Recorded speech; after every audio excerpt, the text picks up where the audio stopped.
Band Yap is proudly sponsored by Troubadour Consultants. When it comes to planning group travel for your fine arts program, look no further than Troubadour Consultants. Whether you're organizing a major out-of-state trip or need top-notch accommodations for the state marching contest, John Mize and his team are ready to create a custom travel experience that meets your band's unique needs. As a family-owned, band director-run company, Troubadour understands exactly what it takes to make your trip stress-free and seamless. Plus, when you book a trip with Troubadour, they will sponsor a $500 college scholarship for a student in your band. Directors who book will also receive a free Mollard baton as a special thank you. Visit troubadourconsultants.com today to start planning your next trip with the experts who truly get it.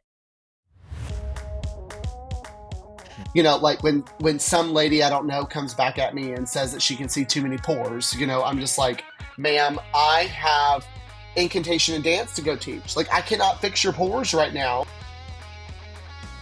There were the parents who were like, this is the most incredible thing I've ever seen in my entire life. And I cannot stop laughing. And then there were those who screenshotted it and sent it to my principal and said, you need to have this director, like, talk to and all this stuff. And I was like, ma'am. I'm sure they've never made a mistake in their life. Ever. Not one Ever. time. Hello, and welcome back to Band Yap. My name is Alexa Sanchez. And I'm Jose Sanchez. And we have an incredible guest with us today. We have Taylor Williamson. Yes, yes. Welcome, Taylor. Thanks. What's fantastic about this is Taylor is also another Baylor grad. Sick 'em Bears. Yeah. Sick 'em Bears. We're 2 for 2 in a row in here I know. for the Baylor stuff. Yeah. So hooray us. Well, the real reason we are on this podcast is not to talk about Baylor Bears. And, We can, though. I mean, we can. I mean, we could talk a long time about that. Yeah. Oh my goodness. I just need this basketball team not to give me an aneurysm. They probably would. Like, I know. That's not. You're not. This is the best time of any sports is March Madness. I didn't even make a bracket this year. I know, me either. Taylor, did you make a bracket? You know, I was supposed to, and then no, I didn't. I felt that. My whole family's doing one, and I actually think it was due yesterday or today, and still haven't done that. So I'm a little delayed. Yeah. Game started today. I'm just happy Texas lost. Oh. Yeah, I said it. Yeah. Well, then they turn around and fire their coach. Yeah. Like real Yeah, fast. well, They're quick yes. off the trigger for that stuff. But what do I know? I'm just a band director. Well, anyways, now that we've talked about the best season of sports, Taylor, can you tell us a little bit about yourself? Sure. Well, I'm in my 11th year of teaching band. And I grew up in a very, very small town of Garrison, Texas, kind of close to the Nacogdoches area of East Texas, and was there. Can you say that again? Nacogdoches? Nacogdoches. Okay. I have a hard time with that one. Nacogdoches. Is it Nacogdoches? Nacogdoches. Nacogdoches? No. I feel like Nacogdoches. I feel like it's a Mary Poppins song every single time. That's fair. Oh, I yeah, I get that. I get that vibe. Nacogdoches. Yeah, it's my favorite is like the TikTok videos of like people trying to pronounce it and they never get it right. You know, yeah. unless they're from there, and then they're like, "Well, this is obviously how you say it, moron." Like, you know, but it's actually makes zero sense. So Yeah. So Garrison, Texas. Garrison, Texas. Yes, grew up there, went there K through 12. Band program was a very, very interesting experience. Started band in 5th grade. Every kid had to do band. So that brings its own challenges, as you can imagine. And then we did band in 6th grade. Beginner band was 5th and 6th grade. And then high school band started in 7th grade. So there's only one band, and that was 7 through 12. Wow. Yeah, and not a lot of kids doing it. But then I marched at UIL with the high school band as a 7th grader, you know, but that's what we all did. It wasn't just me. That was what you had to do. And you had to figure out how to do this 6 to 5 military marching thing. And so we can talk more about that in a minute. But then I I wanted to get out of there as soon as humanly possible. So I decided to go to Baylor, which I can tell you a little bit about how I got there as well. But was there for 4 years, and then I went and taught in the Dallas area for 4 years, 2 years at Forest Meadow Junior High, and then, 2 years at Forest Meadow Junior High, 2 years at Richardson North Junior High, all in Richardson ISD. And then after those 4 years, I was recruited to come down to Leander, and I've been there ever since. Going on, I guess, year 7 now, which is crazy. 7 years. So tell us a little bit more about your experience in high school bands, because that sounds pretty interesting. Yeah. 7th grade. I mean, you're I mean, like Sherry Petit said this, you're all arms and legs and nothing else. So how was that experience? Well, you know, I have the worst memory of any human I know. And I can't remember a lot of the younger years. I know that sounds crazy, but like 5th and 6th grade are a complete blur. All I remember was we had to do band.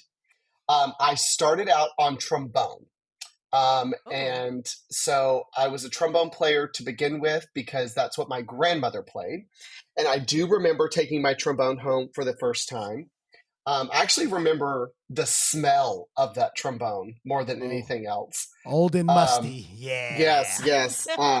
You know, and everything was King. Every single instrument they had was a King instrument. There was nothing else other than that. So I took a trombone home. I remember playing it a little bit. And then I remember somewhere in the second half of the year, my band director at the time, who was Kathy Kane, she said, I think you need to play French horn, which looking back on it now as a band director, I see that as a compliment. And I was like, oh, okay, let's try French horn. So me and one of my good friends, her name was Shelby Stanlin, she also switched to French horn.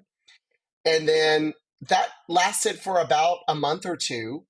And then for some reason they said, hey, you know what? We actually are going to need trumpets. So now you're going to play trumpet. So all of that happened within 1 year of me being in band. And I can't tell you why it happened. I can't tell you the decision-making behind it. I can tell you it was never communicated to my family why this was happening. It just happened. Which, I mean, I do believe that everything happens for a reason. And I believe that I was meant to end up on trumpet, but I took a really long, winding road to get there. You know, so that was a very interesting experience for me. And then by the time I got to 6th grade, I was trumpet. And I think I was progressing okay at the trumpet. And so they decided to send me to this all region thing. And I don't remember. Grader? Yes. So I don't remember, and I was going and competing against 7th and 8th graders in the middle school all region, but as a 6th grader, like a beginner, basically. And I remember her sending 3 of us. It was Shelby, David, another trombone player, and myself. And I remember going into band one day, and she came up to me and she just said, how did your audition go? And I was like, what are you talking about? She was like, the all region thing that you went to. And I was like, oh, I guess it went okay. And she was like, you got first chair. And I was like, I did? Like, okay. Like, I had no idea. Like, I was like, oh, that sounds kind of cool.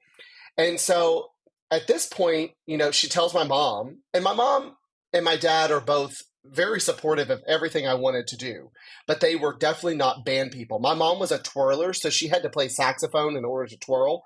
But she didn't play the saxophone. She held the saxophone. But because twirling was her jam. She went to St. Augustine, Texas. That's where she went to high school. Big twirling community back in the day. And my dad was football, went to Garrison, did all of that. So he never, you know, did the whole band thing.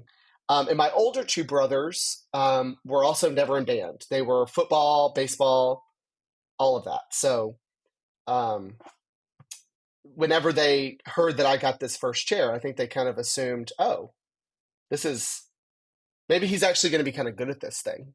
So then I remember them going out, and I think that's when they bought my very first trumpet, my Bach Strad, literally right after hearing that I got, this first chair thing. So super supportive. So they went out. I mean, they really went whole hog then, because I mean, to go out and just buy a box Strad like that, I mean, that's quite a big investment. And that proves that like when you have people around you that are supportive, that, I mean, it's really going to like have a bigger impact than anything else, because like we all need champions, and I don't feel like all students have those. So it's our job as a band director to always be a champion for our students.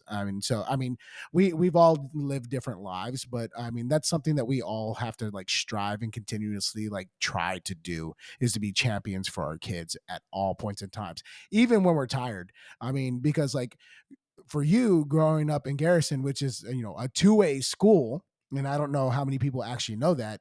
I mean, how often can you say that somebody was a champion for you that wasn't your band director or your parents? Sure. Yeah. And, my mother was the head math teacher at that school for the high school.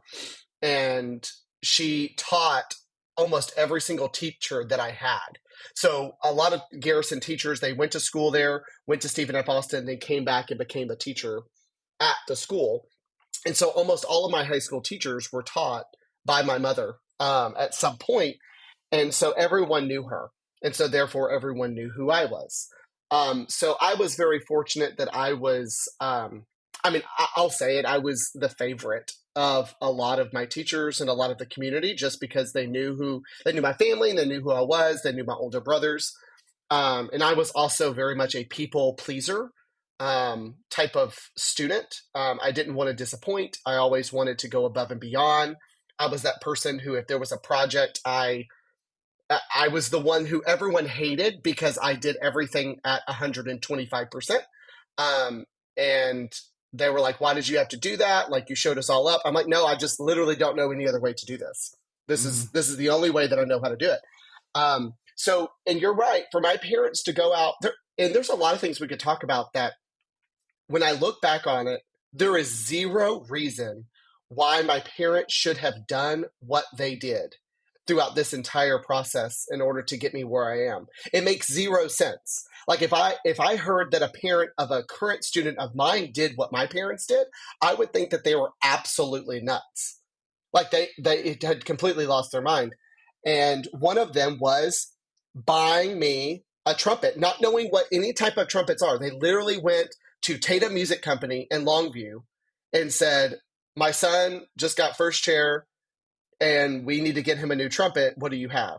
And I remember Neil Grant was there and Doyce Grant was there, and they were like, this is what you have to buy. And they said, okay. And my family doesn't come from money. So this was also not a cheap purchase for them. This was something that they had to figure out and make sacrifices for.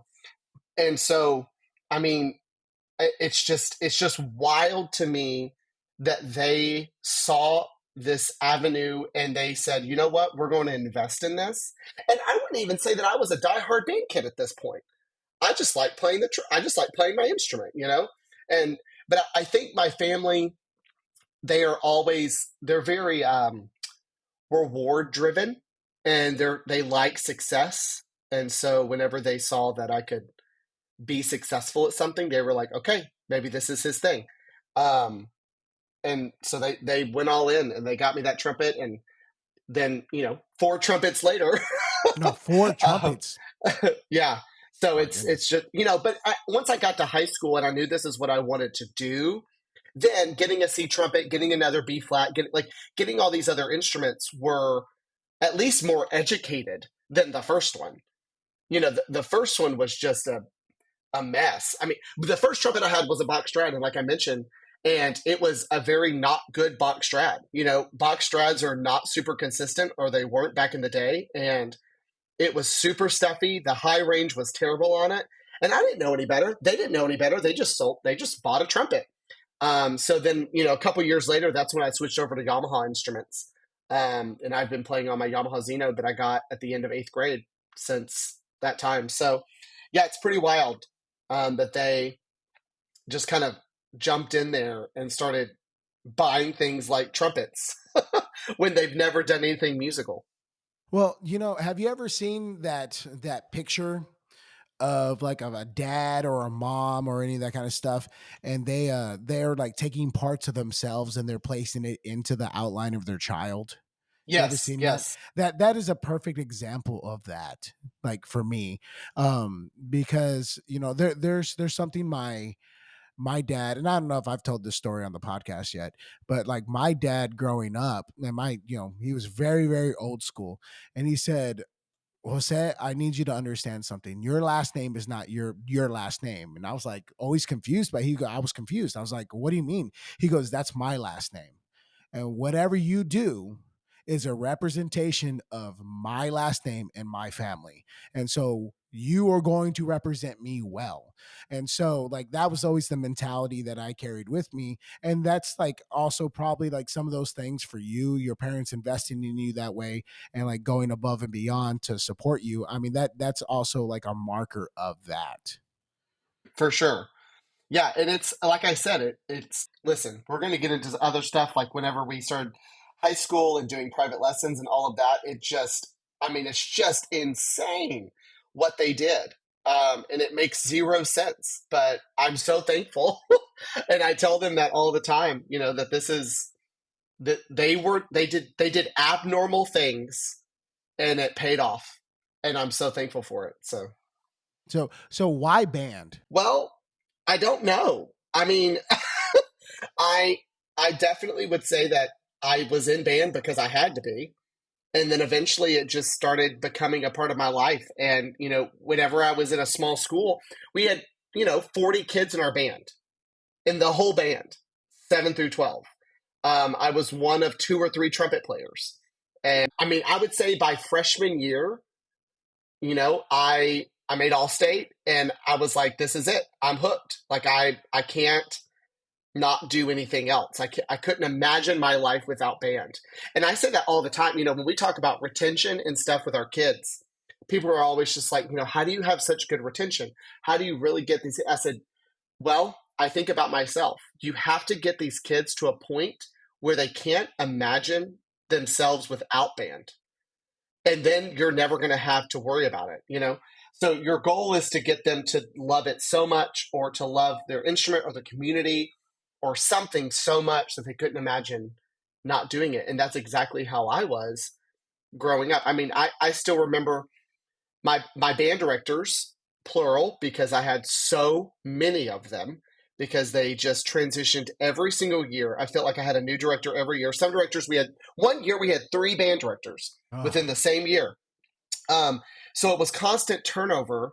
And so I had all these directors, some good, some terrible, some arrested in front of us. Lots of things, Whoa. You can't drop a truth bomb like that and not get like, whoop. Yep. We were in class and they literally came in and took him out. Oh.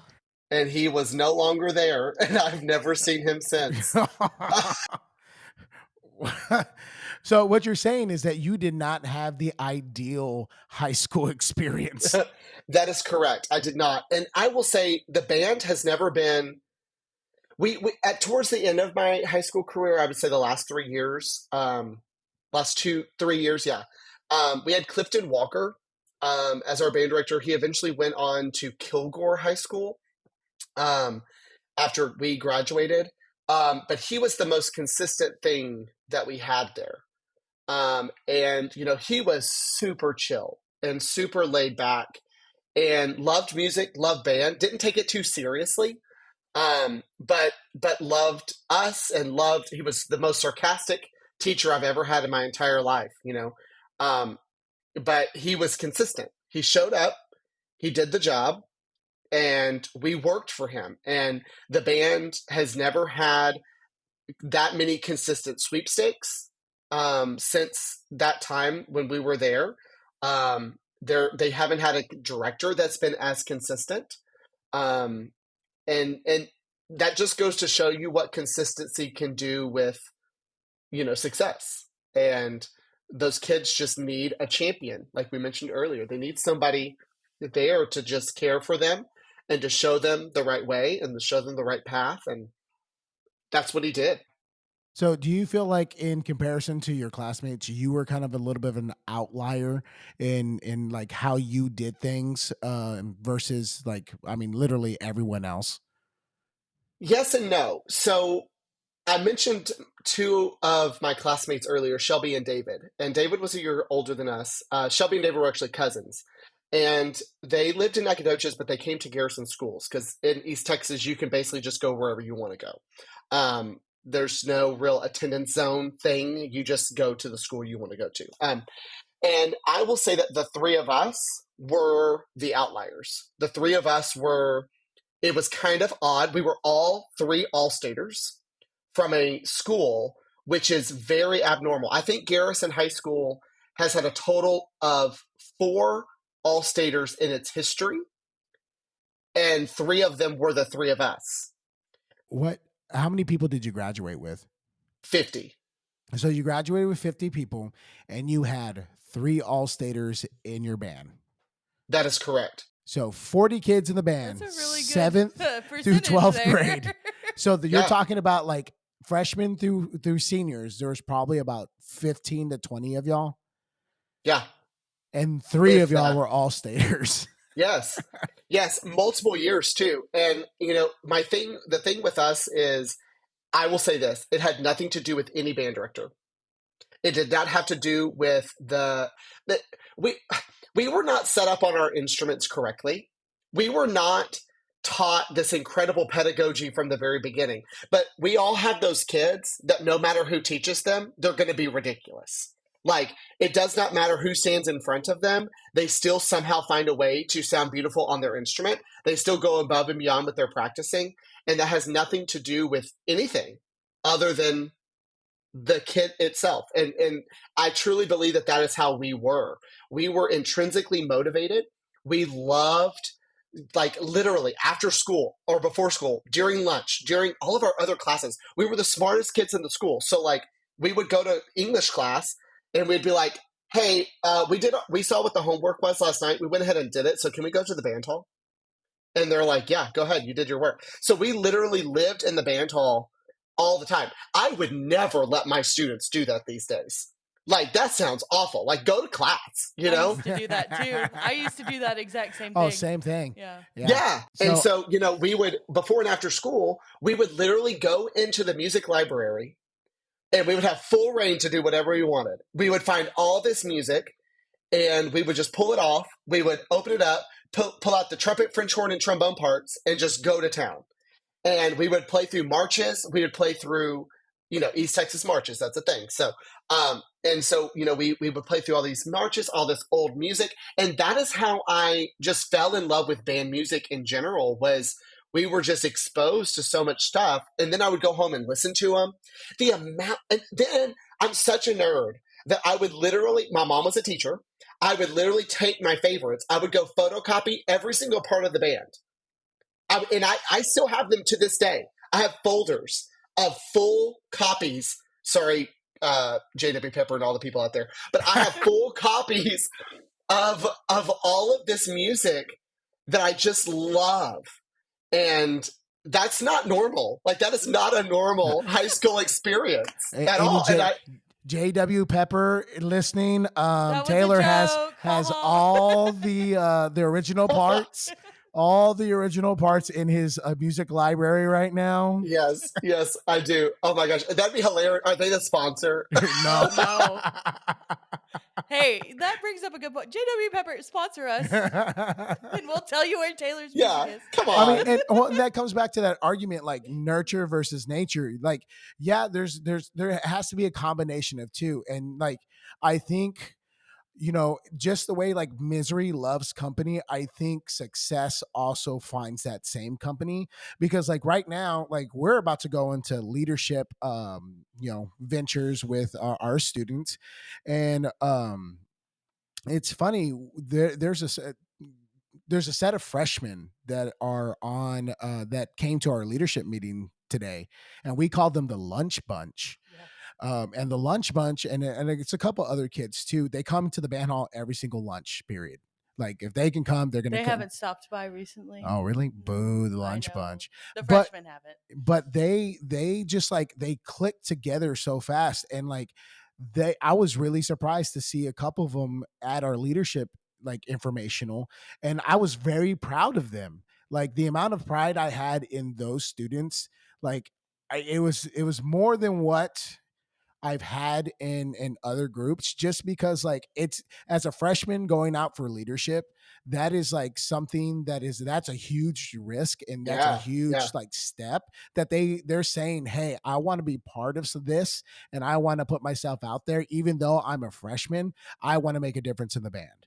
And that's the same thing that you guys had, that like you had your little nucleus, and so did I had my group of friends in high school band that like kept me sane and pushed me to be a better musician. And you know, and I'm grateful for those people, but like in your situation, that is a completely different animal.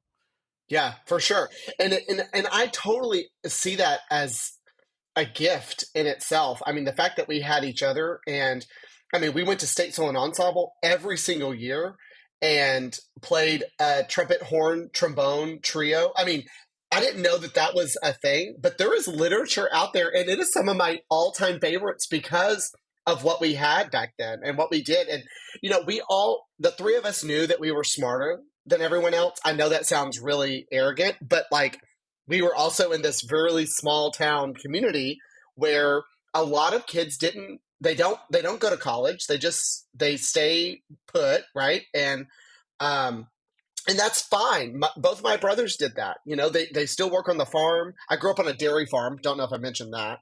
No, but can you tell us about your dairy farm real quick?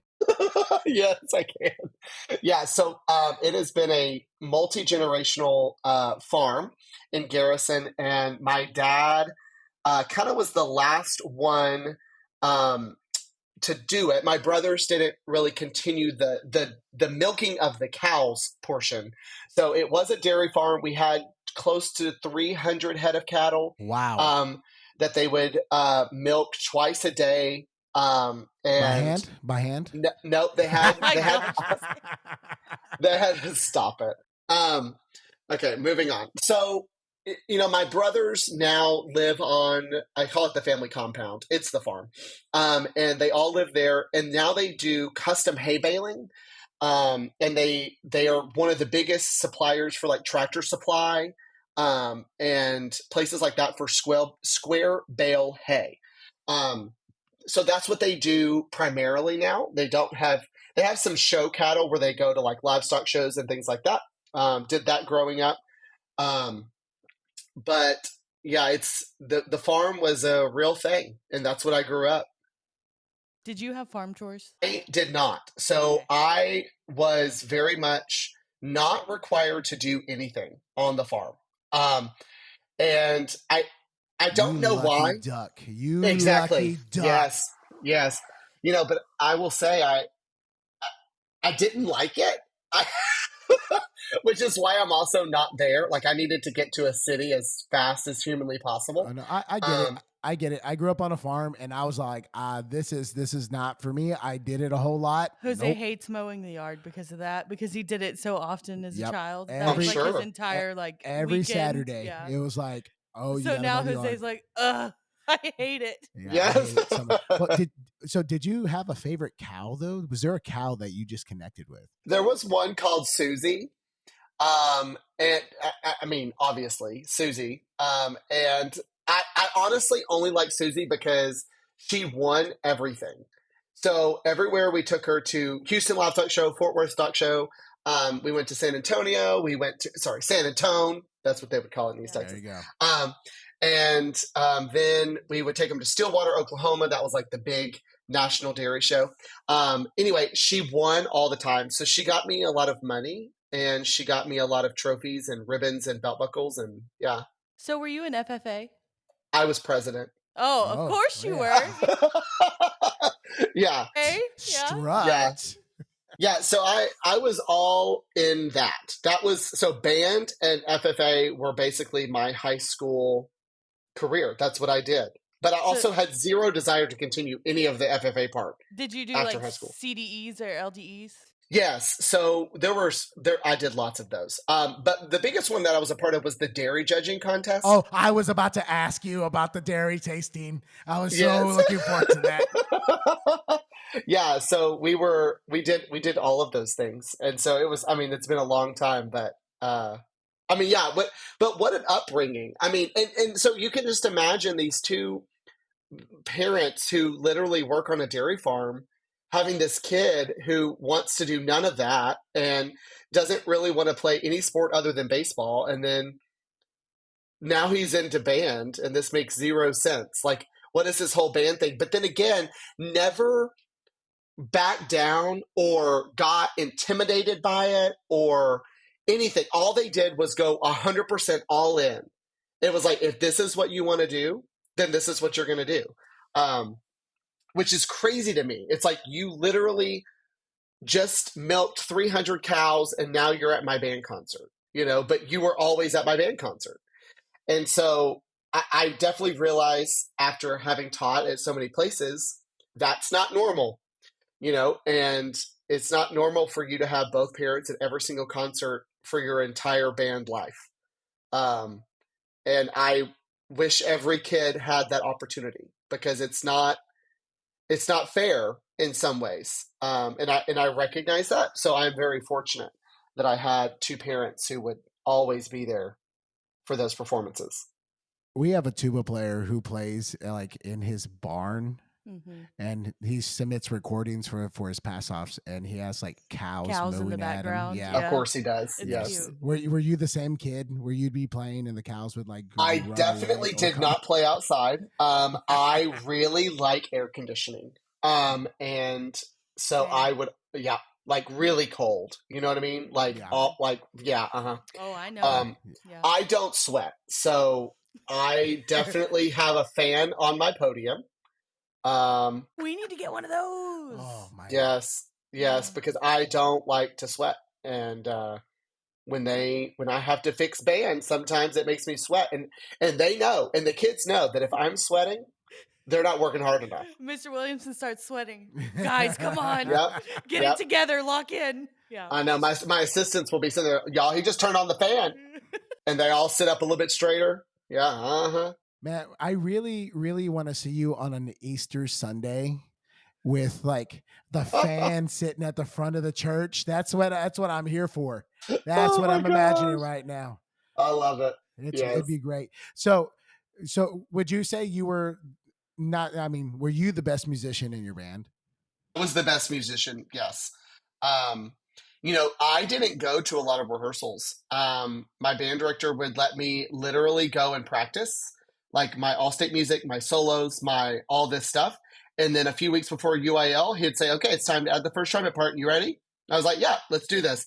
And, to be fair, the music that we were playing, I mean, my senior year of high school was, for UIL was Moscow, 1941 and Crest of Nobility. And, these pieces that now the second band at my middle school would be playing. So it's Moscow's a trap. Yes, it is. Yes, is a trap of a piece. I like to do Moscow for my fall concert because it really makes them lock in, which is cool, but hard. Yeah. So another question: do you happen to have a Dairy Queen in your hometown? No. We have a flashing light though. You have one flashing light. Yep, one flashing light in about 18 different denominations of churches. Chicken. You have more churches than what you do other buildings in the town. That is correct. Yes. Oh wow! I didn't realize. Okay, so I haven't said this yet, but Taylor and I went to Baylor together for a little bit, and hearing Taylor talk about his background really reminds me of where I come from. Like I feel really seen right now. I know I didn't grow up on a dairy farm, but a lot of the other stuff he's saying, I'm like, preach it, sister. It sounds like a lot of my experience. Different, different flavor. Sure. Same ice cream. So yeah. So how far was it to the closest Dairy Queen? Nacogdoches. So probably 25, 30 minutes. Oh man. Yeah, we didn't have it very often.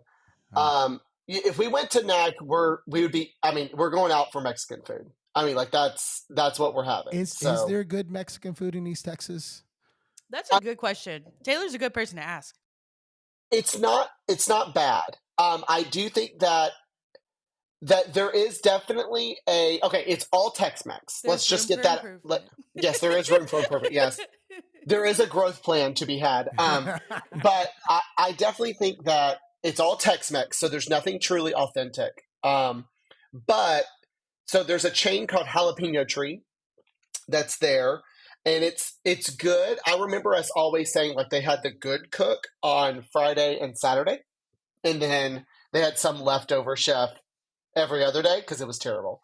So we would only go there then. But no, I mean, you go to Nacogdoches and there are just as many Mexican food restaurants as there are churches. So, I mean, that's what you have. You go to church, then you go eat Mexican food. So, I mean, I can relate to that.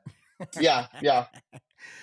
So can you tell us how like that small school experience kind of molded you as a person and an educator versus how it's different for you now? Yes. Well, first of all, the small school experience is what fostered the love of music in me. I mean, my experience that I just talked about is the reason I love band so much. It's the reason I love old school music. Robert Herrings and I can talk about, Blue Ridge Saga for days because we just freaking love Blue Ridge Saga because it was one of those pieces that was in the library that we pulled out. And I was so nerdy, y'all. Like I literally would go home. I would take every single part. This is how I learned transposition. I would do a multi-track recording of the entire piece of music on trumpet. I would play the flute part, the clarinet parts, all of it. And I would transpose all of it. And I would just do this multi-track recording. And that's how I got to know all of this music because I couldn't play with anyone else that was as good of a musician as me necessarily. So it was fun for me to just create this music myself. So I'm a very techie person. And so the whole multi-track I started using Finale whenever I was in 6th grade. And so I've been doing that forever. And so that small school environment is just what fostered that love of music. And so I love all of those things and that hasn't gone away. And so then, I now no longer teach in anything like that. My experience is not anywhere close to that because the superintendent of Garrison ISD calls me almost every other year and asks me to please come and take over Garrison High School because he was the same age as my older brother and he knows me and he knows I teach band, but he also has zero idea what it is that I actually do. And he doesn't understand why what I do is different than what he is asking me to do. Yeah. And I'm not doing that, Sorry, I'm not doing that. And I tell him and I try to explain it to him, but he just doesn't get it. And he was football coach. I appreciate him trying to get what he believes is the best for that program, but like you need to find somebody who can actually do that job well. And that's not me. And there are certain niches. I mean, I know like the likelihood of me going into like a 5A, 6A program. I mean, I don't know if I would ever transition up to it. I like being in the 4A realm. That's like where I'm happy. I like my high school. I like teaching beginners. I like junior high. I like being involved in all the facets of a 4A school and a 3A school. I don't know if I could do a 2A. I definitely couldn't do a 1A. No. And so, but I have a love for marching band, and that's why I don't think I could ever do just middle school. Yeah, you love marching band a lot. I do. Yeah, I don't. I know. You said you don't like to sweat, so I can only imagine what bug wub was for you. Well, I'll be honest. Like that didn't bother me. There was just something. I had never been in a marching band like that. I had never been a part of an experience where every person around me knew how to frickin' march. Like, you can all play your instruments. And like this is incredible. Like, oh my God, we're learning a new show every week. Like, what is happening right now? I'm sure you can relate to this, Taylor. And I said it on an earlier episode, but when I, like, one of the first rehearsals that I went to with Bug Wub with like the full entire band, I was like, this is like 10 times the size of my high school. Or not my high school, my graduating class. It was definitely like twice the size of my high school. It was like so many people. And it's just like they could all play their instruments. And that was a new concept. But I remember literally after my first rehearsal, it was so the same day I had my first Baylor Wind Ensemble rehearsal as marching band rehearsal, and they were back to back. And I literally remember going back to my dorm room and just sobbing because it was like, this is gold. Like, this is what heaven is going to be like. It's going to involve the Baylor Wind Ensemble and Bug Wub. Like, this, like playing this the Tennessee Waltz at the pearly gates. We sure are. Yes, yes. And so it was just like, this is everything to me as a small school person. So I will say this. I think I appreciate so much more because I came from where I came from. And I see the value of small school bands. I see the value of the 3A, 4A, experience. I think it has equal merit, if not greater merit, than what we do at the 5A, 6A level. Because I will be very honest with you. My kids that I teach, the vast majority of them have everything that they need. They have absolutely everything that they need. And that's not the type of kid I grew up with. I look back to these kids, I'm friends with them on Facebook, and some are in prison. Some are, no one knows where they are. Some of them have 14 kids with however many people, and it's like, that's their life. And that's just not what I currently teach. And I do believe that a lot of the kids who were in band, they had a better outcome of their life than those who weren't in band. And so I think it's very, very important. Yeah, and that's something that's like we try to impart onto our kids. We're in this time of the year where like we talk about retention and recruitment and all this kind of this stuff, and like and the way it is that kids leave our programs. Let it be junior high, let it be high school. Kids just leave the program, and my first question is always like, "What else are you going to be involved in?" Absolutely. And if they're not involved in anything, even if the kid is not necessarily like the most pleasant kid, I fight for that kid to still stay in our program. Yeah. Or this kid is not the biggest contributor. Just because like those kids fall off the map faster than anything else. And that's not what I want for that student, because like I want to see them be successful. And they're like, even the idea of them leaving, like it kind of hurts my feelings. I take it a little personally, because like, I mean, just like anybody else, like you pour yourself into it. And like, I have to remind myself like, hey, it's a kid. They're making their decisions based on whatever they're feeling. And I see it. I appreciate it. I don't like it all the time. But when they say, oh, I'm not going to be involved in anything, that's when I fight a little bit harder. Yeah. Yeah, for sure. Yeah, completely agree. I mean, it's one of those times that I hate this time of year. I really do. Same.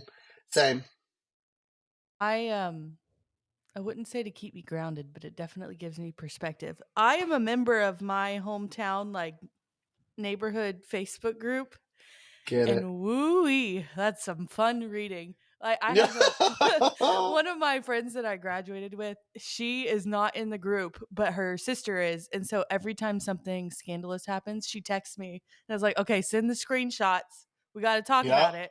But that, like what you were saying, like the people that you graduated with and their outcomes and that kind of thing, that is so true. And like being a part of that Facebook group and some of the stuff I see, I'm like, yeah, like that is, how it is for some people. And it just is a good reminder.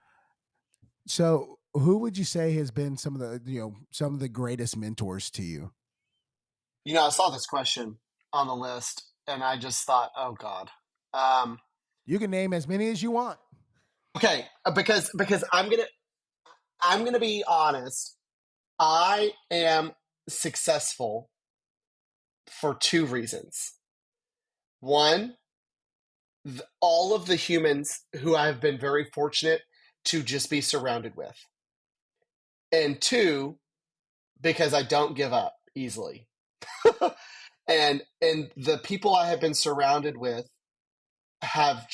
they have been placed in my life at the exact perfect moment. And I truly believe that. It has been shocking to look back on the journey and go, oh my God, they were literally there at that time. Where did they come from? So starting all the way back to my very first trumpet teacher, his name is Dr. Nathan Templeton. He was the band director at Timpson High School, which is our rival school. And so I would go over it, and I took lessons from him for 7th and 8th grade. And I will say he is the biggest reason I am such a great musician. He did not teach me how to play trumpet better. He taught me how to play music better. And he taught me about phrasing. He taught me about line. He taught me about nuance. He taught me about style. He talked to me about like characters within music and how you can make these characters come to life with the way you play something. And he never really talked to me about specifics. It was always, it needs to sound more like this. And he would describe how it should sound. And then it was my job to figure out how to make it sound like that. And so he is now a professor at A&M Commerce. He does like educational leadership classes. So if you want to become a principal, he like does a lot of those. He's really high up in that department now, but he goes to Team EA every single year. He's incredible. And he is the reason I am the musician I am today. I truly believe that. And then, obviously when I went to college, Eric Wilson was kind of the next, and Wifred were kind of the next two people to foster that already established musicianship and just said, okay, now fly. Like you've been hindered because you haven't had the resources and you haven't been surrounded by other musicians like this. So now that you are, let's see what you can do. Like, let's see how far you can go with this. So then I started teaching. And I will say this for everyone who is listening. You learn nothing in college about teaching middle school band. I do believe that you are built more as a musician. But there's a whole dilemma on this one. But I do believe that in some ways your musicianship it's within you, and some people have more of it than others. I do believe that. I do believe that some people's hasn't been brought out of them yet. And I think that's why they feel as if they don't have enough. I've dealt with this with assistants before. They feel like they're a lesser musician, and that's not true. They just haven't had the right person to bring that part of themselves out yet. And so you don't learn anything in college about how to teach middle school band. So I started teaching at Forest Meadow Junior High, and I wanted to quit on the end of day one. And because I went into my classes and I got cussed out, and I didn't know what I was doing with classroom management. It was a really, really rough inner city school. I didn't know what I was doing. I was like, this is terrible.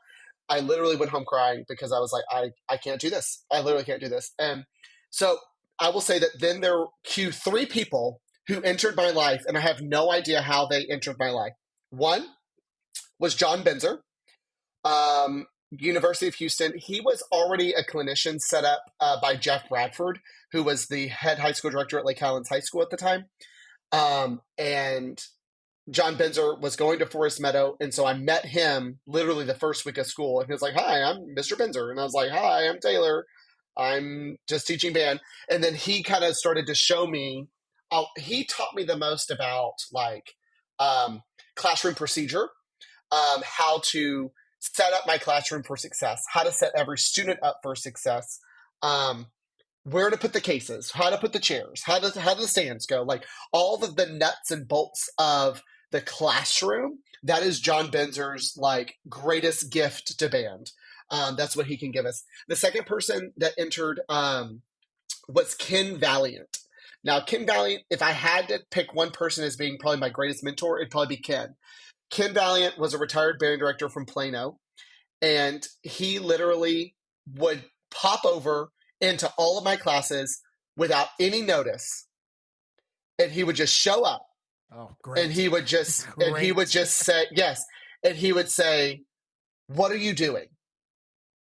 And I'm like, "I'm not sure." And he said, "This is what you have to do." And he taught me the nuts and bolts of the instruments. He taught me that very basic foundation of production of sound and how to make it work. And he was the nerdiest band guy ever. And he's currently sick. He has leukemia. Oh, I think he's doing better because whenever I go up, we're performing at Beach Within Reach, or it's now North Texas Festival of Distinction or whatever. He's apparently supposed to be coming to the performance, and he has not heard a band of mine live probably in 8 years. So I'm super excited about that. But he's probably my greatest mentor from that perspective. The third person that really came into light there was James Reese.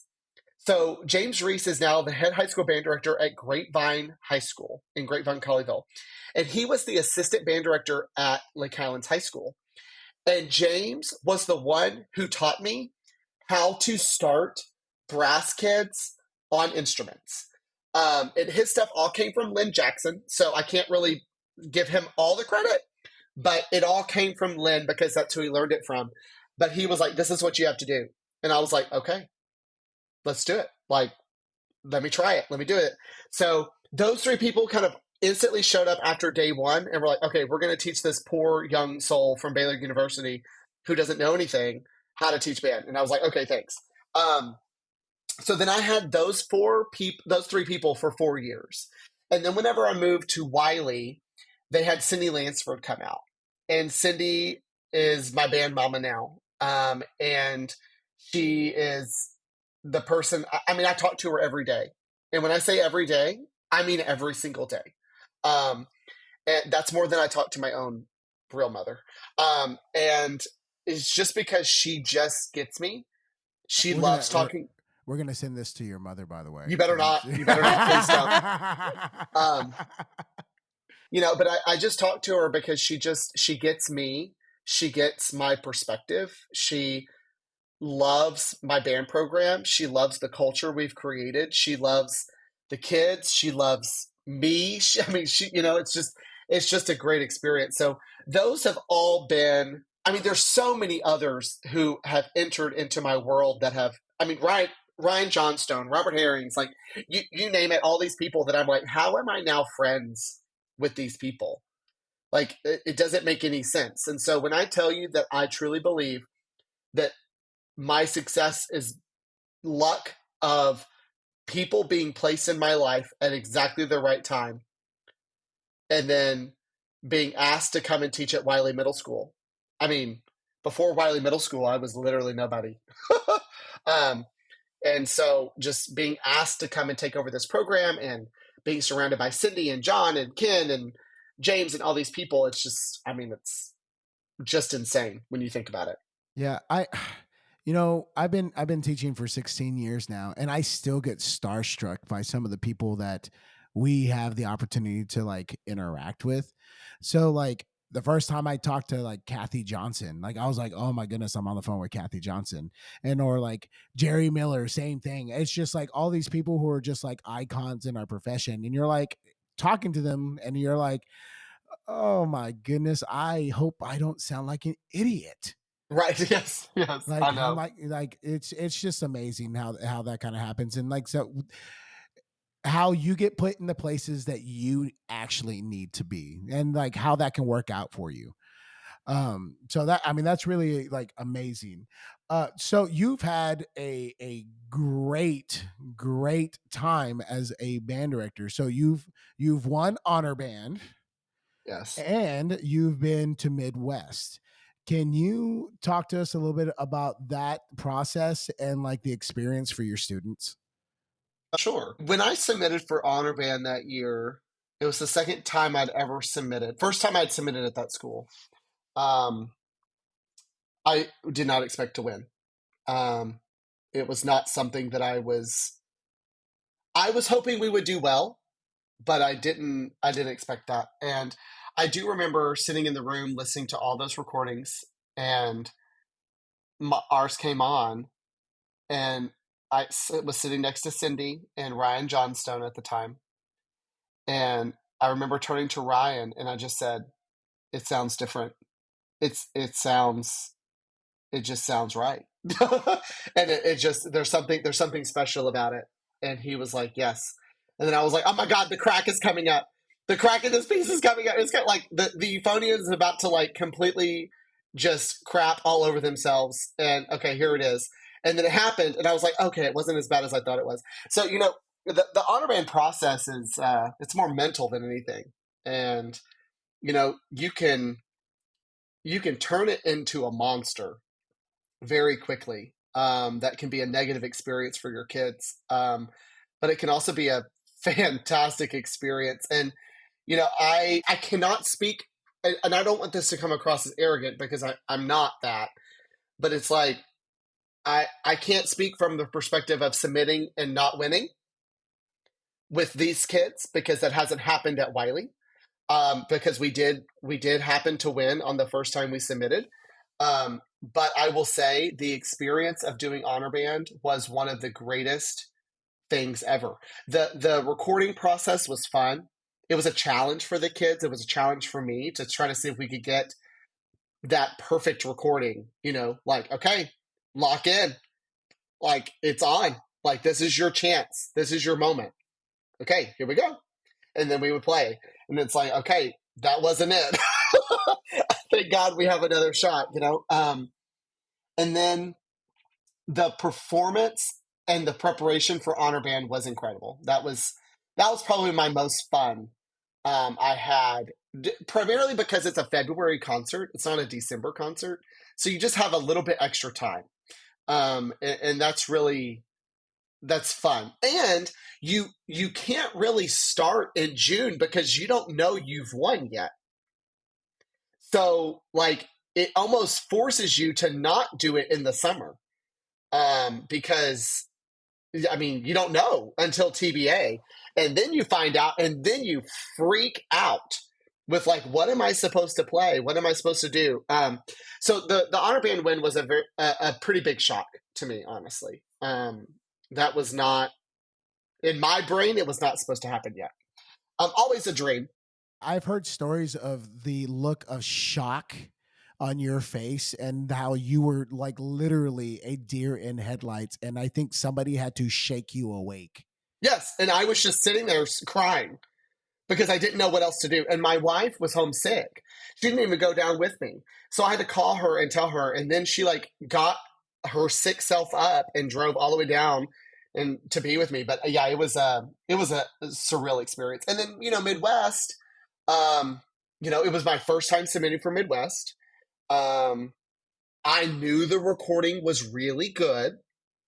So I kind of thought we would get invited based upon what I heard. Cause it was they locked in that day. Like, it was like they finished and everyone was like, okay, and let's move on. So yeah, and we all have those like moments where even in rehearsals where you're grooving and yes. Oh, this is good.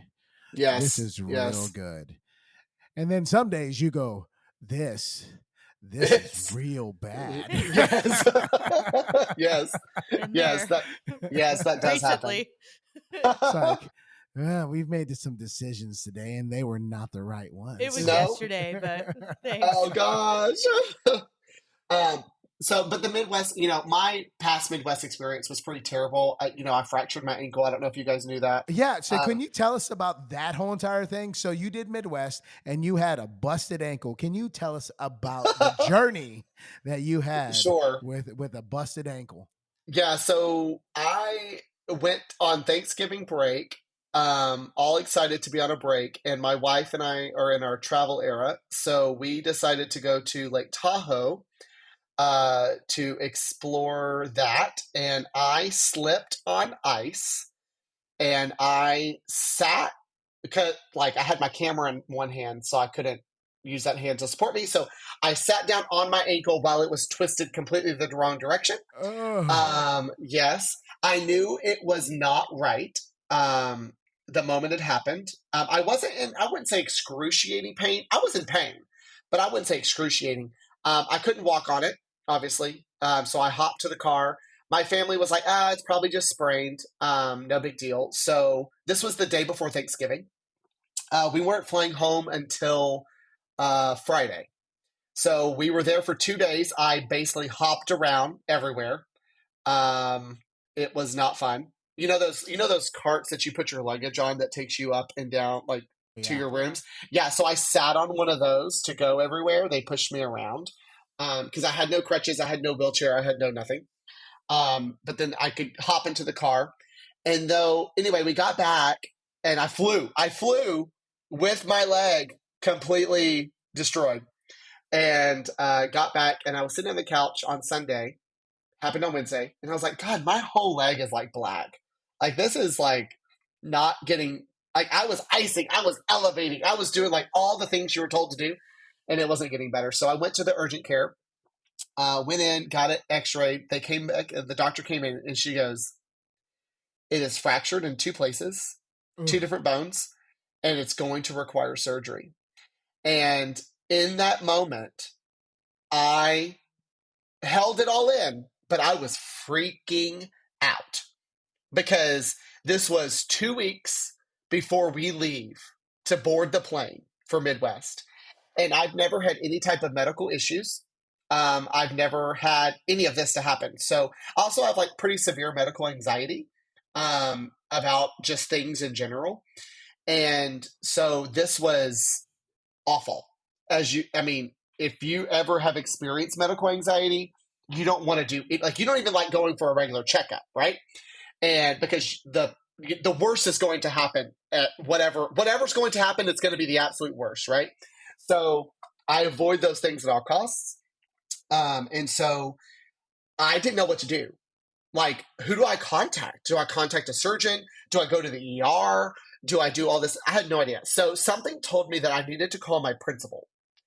And my principal is the greatest human on the face of the planet. She's incredible. And she used to be a coach. So I thought, okay, coach, she's dealt with injuries before. She'll know what to do. And I also knew that her daughter and her son had both gone under surgery recently for like shoulder and all this stuff. So I called her and she goes, do not go to the emergency room. You need to do this and this and this. And she hooked me up with the trainer at the high school who, those trainers deal with orthopedic surgeons all the freaking time with kids. So they literally, she goes, I got in contact with her. She goes, send me your x-rays immediately. So I sent her the x-rays and she looked at them. She goes, oh yeah, it's definitely broken and it's definitely going to need surgery. And so she said, I'm sending this to the best orthopedic surgeon in the Austin area and to his PA, and they will get with him tomorrow to talk about it. So literally on Monday, the next day, he had looked at my x-rays. He only does like upper body stuff. So he referred me to his best friend who is in the same practice. And anyway, it ended up working out. I got to see them on Tuesday. Literally got an appointment on Tuesday. Walked in. The PA comes in, and we know the PA. I didn't even knew that I knew a PA, but I know the PA. Like, what the actual hell is happening right now? Like, how do I know? Like, this is one of those moments where the right people have been placed in my life at the exact right time. It's just unreal. It's creepy. And anyway, she was like, she's like, it's broken in 3 places because they did new x-rays. So you know how your leg has like 2 main bones that go down at the tibia and the fibia? Mm-hmm. So both of those right at the ankle at the bottom were completely fractured.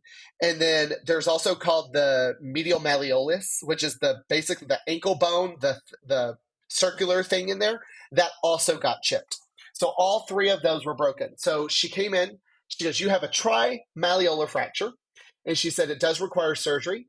We're going to need to put a plate and probably 8 to 10 pins on one side of your ankle, and then screws on the other side of your ankle going all the way through to connect everything back together. And I was like, oh my God. Like, I hate going to the dentist. Like, this was a whole other level, right? So I said, okay, well, ma'am, let me explain to you about this thing called Midwest, because what you don't understand is that I have to take 64 kids and 13 chaperones to Chicago in 2 weeks, and I'm going whether you want me to or not. Like, me not going is not an option. And she said, okay. So then I was like, so does this mean I do the surgery now, or do I postpone it? Like, do I do the surgery before Midwest or after Midwest? And she goes, well, either way, you're going to be in a boot and you're going to be on a scooter. She goes, but you can either be in Chicago healing, or you can be in Chicago not healing. And I was like, oh, yeah, let me go ahead and get this healed. So she was like, how about Friday? And I was like, no, I have a band rehearsal on Friday. And she was like, this is really important. And I said, this band rehearsal is really important. Like, it is the rehearsal before. Anyway, so needless to say, I did the rehearsal because, band first, ankle second. And had the surgery the following Monday. So 1 week before the plane flying to Chicago, I had pretty intense ankle surgery. Yeah, I was out of school all day Monday, all day Tuesday, and then I went back in on Wednesday and taught my band class for the next day. So I was only home 2 days. It's absolutely insane to me.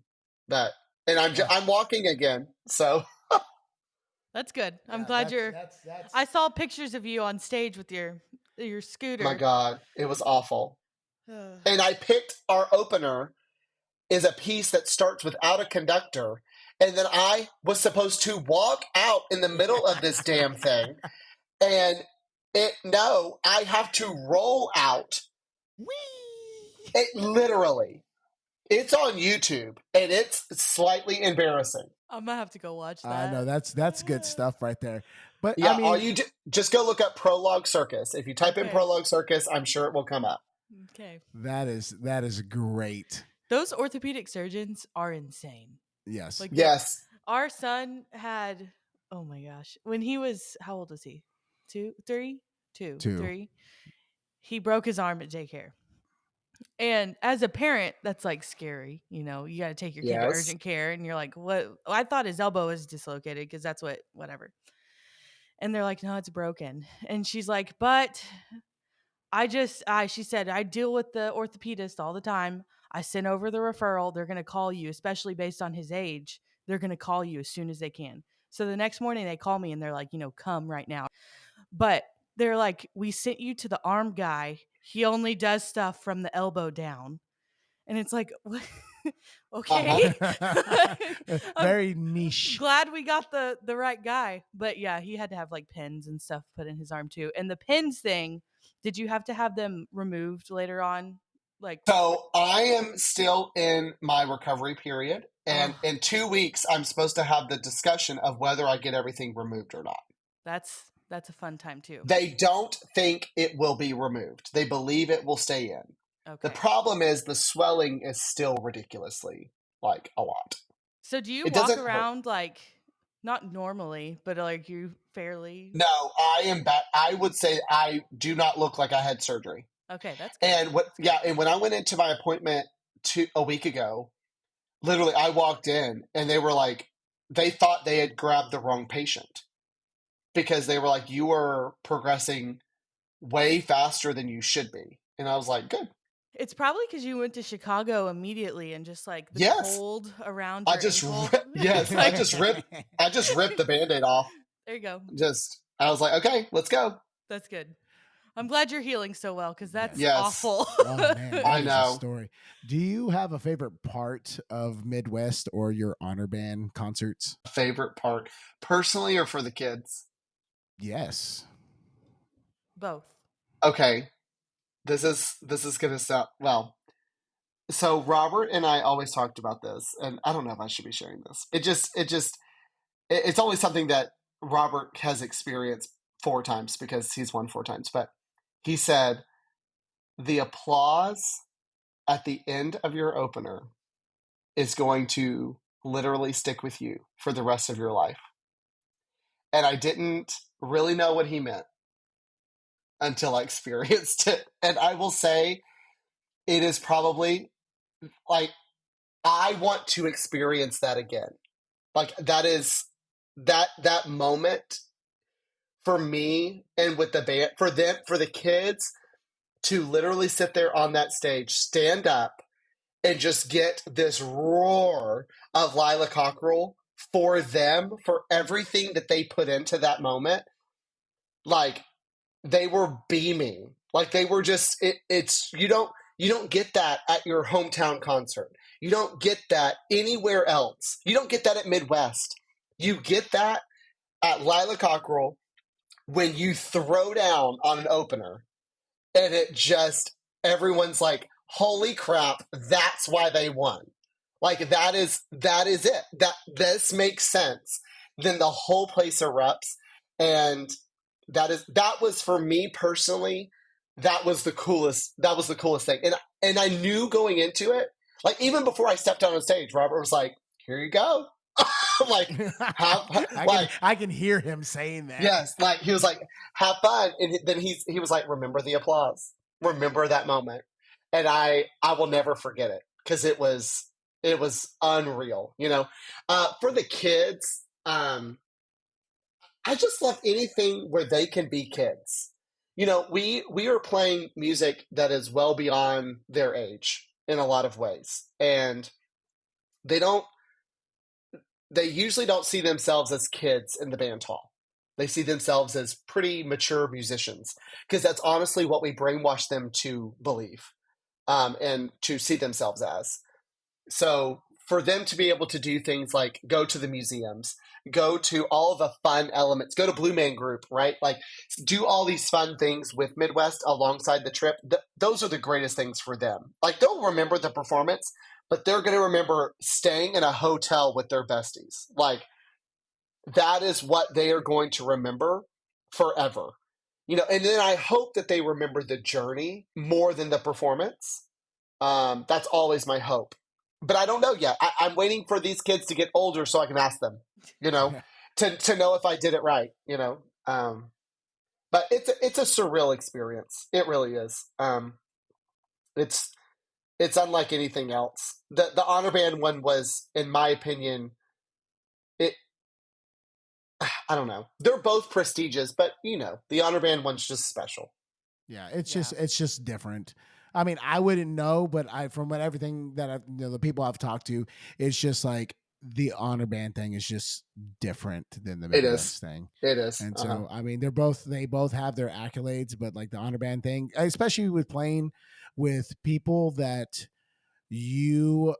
playing for people that you know and respect in our community, and then also having the opportunity to, like, I mean, play for your mentors or have the kids play for your mentors, and like just the Texas pride. There's nothing bigger than Texas pride. And that's just like great.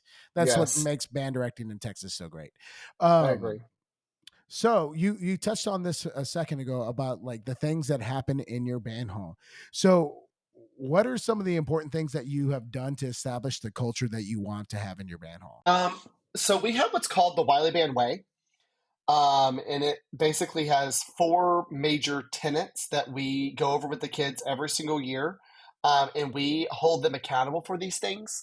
And they are, like, one of them is support our family. And so basically we do not let our kids ever, and when I say ever, I mean ever, say anything negative to another person in our classroom. So we never put people down. We only build them up. We never laugh at people when they make a sound. And we tell them this at the beginning, like, you are all going to make sounds that sound like farts. You're going to make sounds that squeak. You're going to make sounds that sound just funny in general. But here's the thing. Every single person is trying their 100% to do exactly what it is that we are telling them to do. So if you make a mistake when doing your best, congratulations. Like, good job. You did your best and you made a mistake. We are not going to make you feel bad about that. And so I even talk to my classes. We'll take time, like, push your stance down. Okay. So we're about to start instruments. So if someone makes a sound that is funny, okay, if we all laugh at it, and even if that person laughs with us, that student might be laughing to make you feel as if it didn't affect them. But then they're going to go home and they may not want to practice their instrument that night because they feel bad because everyone thinks that they made a horrible sound and they think that they were making fun of them. So we have this culture of we only build people up. So after every single time we play something, every student has to then tell their neighbor something positive about what they did. And it is a constant cycle of positivity, breeding positivity. I mean, it's just like, it's constant. And I don't think that that's normal everywhere. And I think that, even when I grew up, I remember laughing at kids. Oh, you squeaked, whatever. And I was like, oh, they're laughing with me, so it's totally fine. I actually think it's not fine. Because every kid takes laughter and takes criticism in a different way. And if you actually want to set up this environment, this safe space for them to fail, because let's be honest, they're going to fail. They're going to fail a lot. But the only way for them to truly get to where we want them to is by failing. So they have to feel safe to fail. And even through failure, there were things that went well. You may have made the worst concert F of your life, but you still sat right. You had great hand position. You took a good breath. You did all of these things. Congratulations. Like that is really good and that should be rewarded, right? So now what didn't go well, right? So then after we tell them what went well, okay, well, your face wasn't set before you started the note, right? Like, let's get your face set. You didn't start the note with your tongue. And all of those things had to happen simultaneously. And so then they start figuring out like, okay, so I did this and it ended poorly, but I'm still alive. I'm still okay. So then we turn it on to them and we give the students also give them critical feedback. So they're learning how to accept both positive and critical feedback, but it's never about laughing at them, joking, any of that. And I think that is crucial, honestly. For the correct culture that you want, because even in in the top band now, like if a kid plays something well, like we do the foot shuffle, like the band student applause, they all shuffle their feet on the floor. Mm-hmm. That happens constantly throughout my rehearsal. And I don't start it. They start it. So like if we finish playing something and it was like, that got better, or I was like, man, that's damn good. Like that's really good. They all recognize it because they're all intently listening in the rehearsal. They shuffle their feet for their friends. And they're like, yes, like you did it. And then the kids will literally, after class, they will go up to each other and they will say like, oh my God, your technique at the end of the march was so good today. Like that was really good. Keep doing that. That's going to help our recording. Like, and it's like, that is a whole other world of culture, because it's about how good can we be? And the only way to be good is by building each other up, not by tearing them down. So I will say that that's one of the biggest ones. We also do what's called come prepared. So obviously you have to have all your things all the time.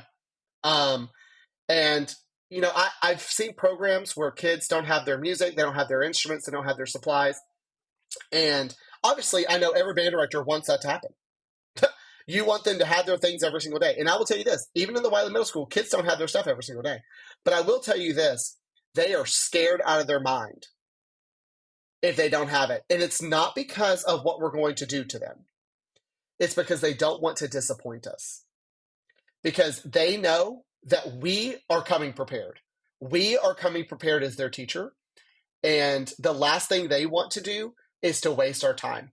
And I will talk to our kids in 6th grade about that. Like, if you don't have your stuff, you are literally wasting my time. You know, and it's like, I don't want to waste my time. I want my time to help you get better. So, I mean, the amount of kids that will come to school, realize they don't have their band binder, and then go down to the counselor's office or the front office sobbing because they know that they've messed up. And they're like, I don't want Mr. Williamson to know. Can you please help me call my parents to see if they can bring it back up here? And most of the time, the issue's solved, you know, but it's like, we're not mean to them. If they come in and they don't have their stuff and they tell us, like, we have an alternate assignment that they have to do. It's not enjoyable. It's actually pretty torturous. But it's an assignment, and it's a band assignment, and they have to do the assignment, and that's it. You know, like, bring your stuff next time. But they don't want to do that assignment again. And they also don't want to disappoint me. And I will tell them, like, you know, that's disappointing. Like, I was really hoping that you would have your stuff today. Okay, go do the assignment. Like, it's all good. I'll see you after school, you know. So it's not about being mean to them. It's just the expectation. And when that's always something that's really difficult for like students to understand. It's like, am I being mean to you? Well, no, not really. Well, so what's the difference? You're just holding me accountable. Yeah, that's it. That's it. I'm like, this is something that we deal with all the time. It's like, we'll tell students like, oh, that wasn't correct. You need to do this. And then they take offense. They're like, we even told them something. It's like, guys, when something's not good, it's not good. And it's just, and I think band directors do a lot of the same things. Yeah, it's like, for sure. They get offended like, oh my goodness, why are you telling me I did something wrong? Well, because it wasn't enjoyable to me. Right. Well, and I also think, like, you know, when I'm teaching my 6th grader, you know, 6th grade is about brainwashing. Okay, let's be real. That is what we do. We are professional brainwashers, and we are trying to convince these kids that we are all knowing and we are all powerful, and they have to trust every single thing we say, and that is a great responsibility. But at the same time, like, I mean, I think it's one of the most useful tools is whenever you have these kids who just feed on every single word that you say, it just changes everything. So I don't know. I think the culture is a lot about accountability, as you mentioned. I also think it's a lot about, it's just about students holding their peers accountable. Like, we can hold them accountable, but it's really good when their peers hold them accountable for the same things. So, yeah, culture is a big part of your program, though. If the culture's not right, it's never going to be good. Yeah, 100%. Love it. So, what is a mistake that you've made that's made you a better educator? I sent a text out via Remind that had a... let's just say it was not shirt. It was supposed to be shirt. It was white tux shirt is what it was supposed to say. And I sent that out to my entire community at North Junior High. We're talking like 800 parents got this text. And there were the parents who were like, this is the most incredible thing I've ever seen in my entire life. And I cannot stop laughing. And then there were those who screenshotted it and sent it to my principal and said, you need to have this director like talk to and all this stuff. And I was like, ma'am. They've never made a mistake in their life. Ever. Not one time. My principal at the time was like, this is hilarious. Proof your messages. But if you do it again, make sure I'm on it. Like, because I want to laugh. Not because I want to get you, like, you know, but I will say, like, you make those mistakes. You send out emails, you send out texts sometimes, and it's like, oh my God, I literally just said, yes. And then, you know, that one Karen is just waiting to catch you on it, you know? Mr. Williamson did this. Mr. Sanchez did this. Yep. Principal. Yep. Exactly. Yeah. Call the Popo. Like, I don't care. So I don't know. That was a pretty big one. Now I will not send a Remind without reading it 4 times. I usually have somebody else read it before and sometimes that person doesn't necessarily, they're like, oh yeah, it looks good. And it's like, exactly. They didn't even read it. Help me. Yeah, I mean, it looked good. I just didn't read the content. Okay, but you know what I actually do is ChatGPT reads it for me and then I send it out. So what's something that you would, what advice would you give to college students as they are starting their career? There's just so much. Well, as they're starting their career, okay, here's what this is something that I truly believe in. When you're student teach in the area in which you want to teach. So if you don't want to teach in the Waco area, do not student teach there. Because I believe the contacts and the pull that the people have in the area you want to teach are greater if you student teach there. So for instance, if somebody did want to teach in the Waco area and you student taught there, those directors all know each other. They're in the same region together. You can get a job so much easier by being around those people, right? Like I student taught in Dallas at Hebron High School. Like I wanted to teach in that area. So that's where I student taught. And they didn't want me to do that. Baylor was like, no, must stay local. And I was like, no, that's not where I don't want to teach here. I want to teach up there. And I need to go there in order to get my name out there and be surrounded by people. So that would be my thing. Student teach in the same geographical area in which you are wanting to get a job. You know, one of the things I tell people is like, don't be afraid to talk to other people and just reach out. Like, so starting this podcast, I've just started talking to more people. Yeah. Like I've just started asking like just different things. And that's like kind of the way, one of the ways you and I actually kind of connected. One, you and Alexa went to college together, but I mean, I really don't know you that well. I do. One of my favorite memories is actually taking a set of kids up to Six Flags and then going, is that Taylor Williamson? And it sure was. And we ran into each other in the parking lot of Six Flags over Texas. And you're like, hey, we were like, hey, and it was just like, you're always so friendly to talk to. So that's always like a pleasant memory for mine. But like you listened to our honor band recording and like, I made a point because like, I know who you are. And like, I know you're a Baylor grad that I was just like, I'm going to ask Taylor. I'm like, he's gone through this process. He's won honor band. I'm going to ask him on something that I can do better.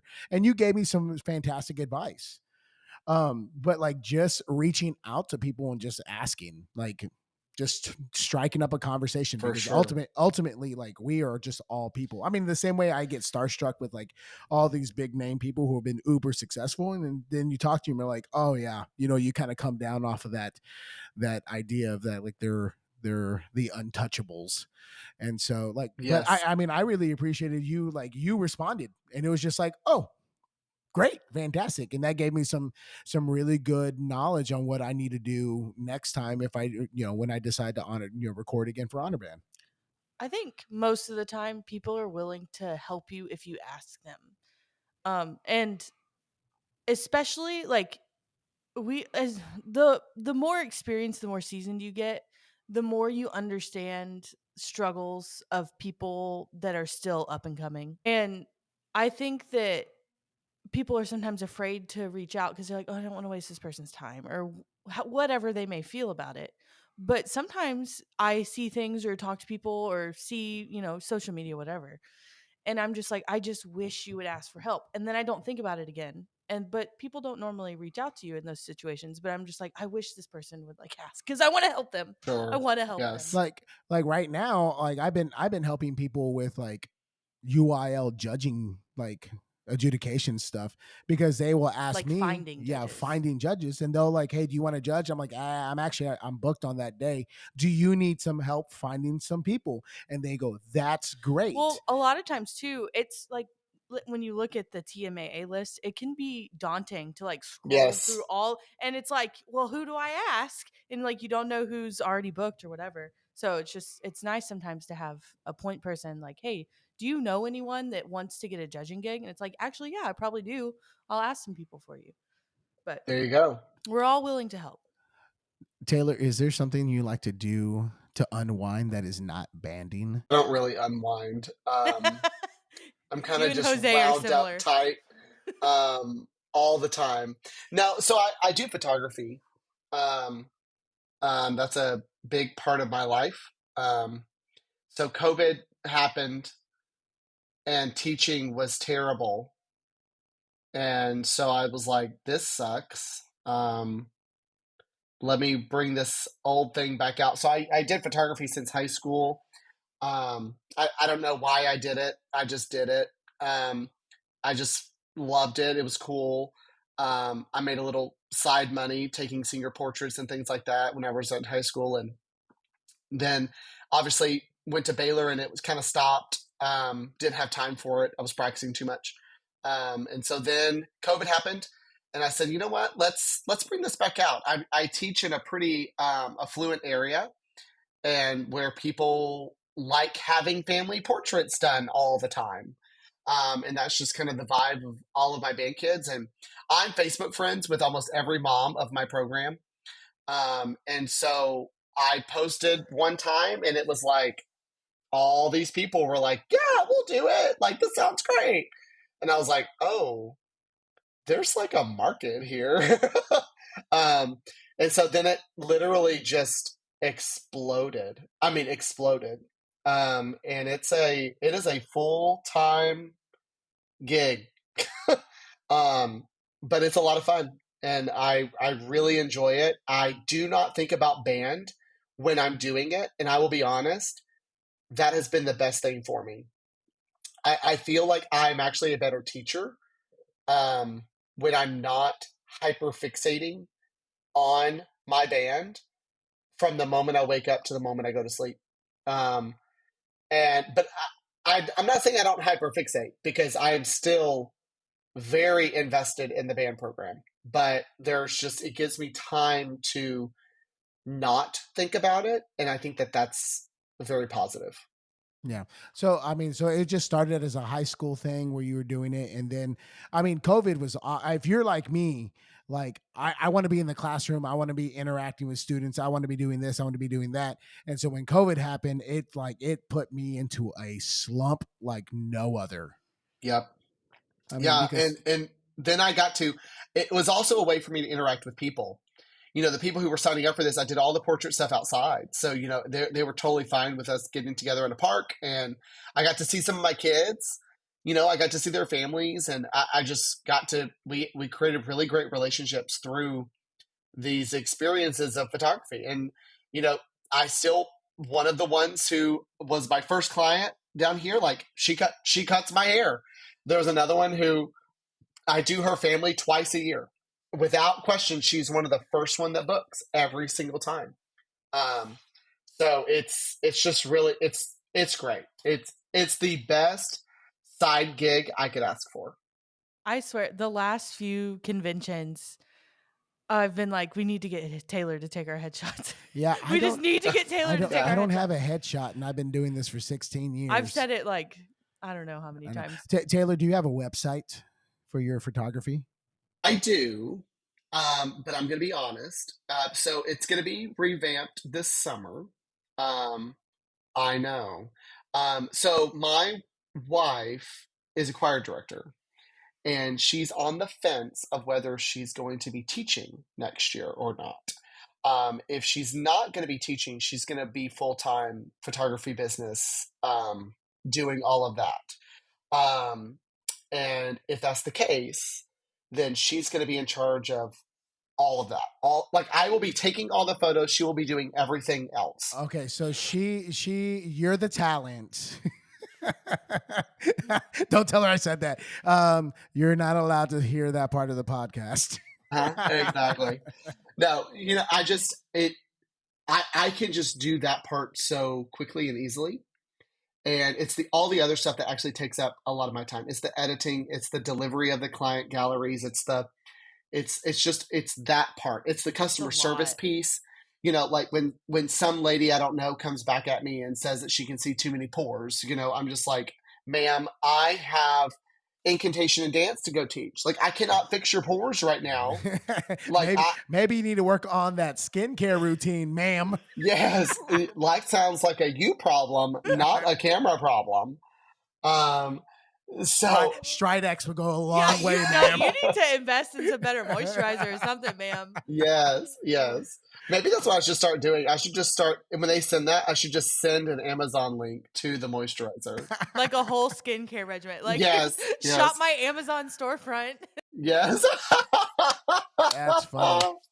Oh, band directors that are listening, if you don't know this, Taylor does do headshots for a fee generally at conventions, and he's very good. Some of they're our really good friends, good. they're really That's good. why I want to get them. I know they're like well placed. You have like the perfect place like scoped out. Yeah, it's nice. Also, your ensemble photos, because I saw the ones that you they're beautiful. Okay, they're so nice. I'm just going to talk about this real fast because it just makes me so happy. So I don't know who was the first person to ask me to do it. Maybe it was my own band for Honor Band. No, surely not. I bet there was somebody else. No, I know who it was. It was Mike Howard at Vandergrift High School. He won Honor Band. And he said, Taylor, I want you to take our photos. And I was like, oh my God, I can't do that. Like, what is this? Like, anyway, so I did it. And that's when I learned that is my favorite thing that I get to do. I absolutely love the group shot. Like I take so much pride in it. I take so much thought into it. Like the perfect timing is correct. The weather is correct. Like it all has to be right. And then, so whenever I do this for band directors, I do not charge them and their program a lot of money because that's not the goal. So basically what I do is I go in for basically a fee to just like travel, worth me taking the day off usually. And we do the group shot. We do section photos of every section, and then I do individuals of every kid. And then we sell a digital package to each family that wants it. It's not required. It's just it's an option. Now, we'll say, because these are mainly for Midwest, honor bands, things like that, every family's most families, 64% is the average. 64% average want the photos, right? And so they usually buy them, but I have them for every kid. So then once I deliver them and they're like, holy crap, these are incredible, then all these other parents are like, can I please purchase? And I'm like, yes. So, but again, I don't charge. It's like a couple $100 for the program for me to come out and do it. So it's really nominal in the grand scheme of things. But like, I will say this, and people have told me this, when you go to a concert at Midwest or TMEA and you open the program and you see my photos, they just look different. They're just a different vibe than what you would normally see in a program. So I did Brian's. I went all the way out to Tenaha. Yeah, I was about to ask you that. Yeah, so Garrison and Tenaha are like 30 minutes apart, right? Yeah. So they're really close. And so that was a dream. I mean, I got to go to East Texas to this program that I don't know, but I also feel like I know. Like I know the vibe, right? I know why they're there. And I could offer them these photos. I also did the Anahuac school. They're down in Houston. They won the 1C honor band. I can never say that school correctly. I know, it looks like Anahuac. It's like Nacogdoches for you. I just I look at it. I'm like, I'm not gonna do it. It's like, no, don't try it. No. It's okay. Yeah. No. You're gifted in other ways. So that being said, I absolutely love doing the band photos, and it has changed my world. It's the thing that I love the most. When people ask me if I can do it, I always say yes. Because right now I almost have too many, but I don't have too many yet. And I have promised too many people that I'm not quitting teaching. I love teaching way too much. And so I'm going to keep teaching. I have to. But I also want to grow my business, like, of course I do. Who wouldn't want to grow their business? Yeah. But that's why, there's this potential for Emily to help with that, but I will just, anyone who is, and some people have asked me, can I do their yearly band photos? Like just their stock school yearly band photos. And I do some of those now. I do about 3. And, I'm not Photo Texas. I'm not this big corporation who does all these things. It is easier for me to do smaller programs in general than it is larger programs. But I don't know. That is so fun for me because it's when my 2 favorite worlds collide, like photography meets band. So, have you seen his Coppell photo? No, I haven't. It's beautiful. Okay, I'm gonna have to find it. It was shot from the other side of the stadium. And I'll show it to you. Okay, afterwards. I'm gonna have to look at it. So, okay, I got 2 questions for you. So, you brought up your wife, Emily. She's a choir director. So, Yes. can you tell me about the dynamic and the work life balance that you have with her being a choir director? Sure. I don't have a work-life balance. I I will say that my work. So when we were at Baylor together, and we had our first musicianship 1 class, 8 a.m., very first year together. Oh man. And nobody wants to go back there. Yeah, I know. Who's your musicianship teacher? I think it was Claybrook. I love Claybrook. Or maybe it was Dr. Miller, Jana Miller. Yeah. So anyway, we met there, and I didn't really want to date her at first because I was too busy practicing and I was too focused. Like I was I was like, I am going to change the world of band. That's what I thought was going to happen. And so I just practiced all the time. And then finally junior year came around and she was like, no, like you're going to actually date me. And I was like, okay. And so, and then we've been together ever since, but I am a very driven, very OCD type A human being. Passionate. Yes, very. And so I tell her this all the time. Like, you knew what you signed up for. Like you knew what this was going to be. And she is the most supportive. She lets me do what I need to do when I need to do it. But I will also say this. If I didn't have her, I would be a lot worse. Because she does ask very pointed questions sometimes. Like, do you need to be at the band hall? Like, right now? Like, do you need to be doing that right now? Like, can that wait till Monday? Like, it's Saturday at 10:30. Like, do you? I think you can come home now. And it's just like, and I'm like, then I think about it. I'm like, yes, you're right. I can do this at home, or I can wait until Monday or whatever. But I'm not one to think like that. I don't innately ask myself, can this wait? It takes what it takes. That's a saying that I say with the kids. I'm like, it takes what it takes. The other saying that I often tell the kids, I go, champions don't have to be asked to do the extra work. Yes.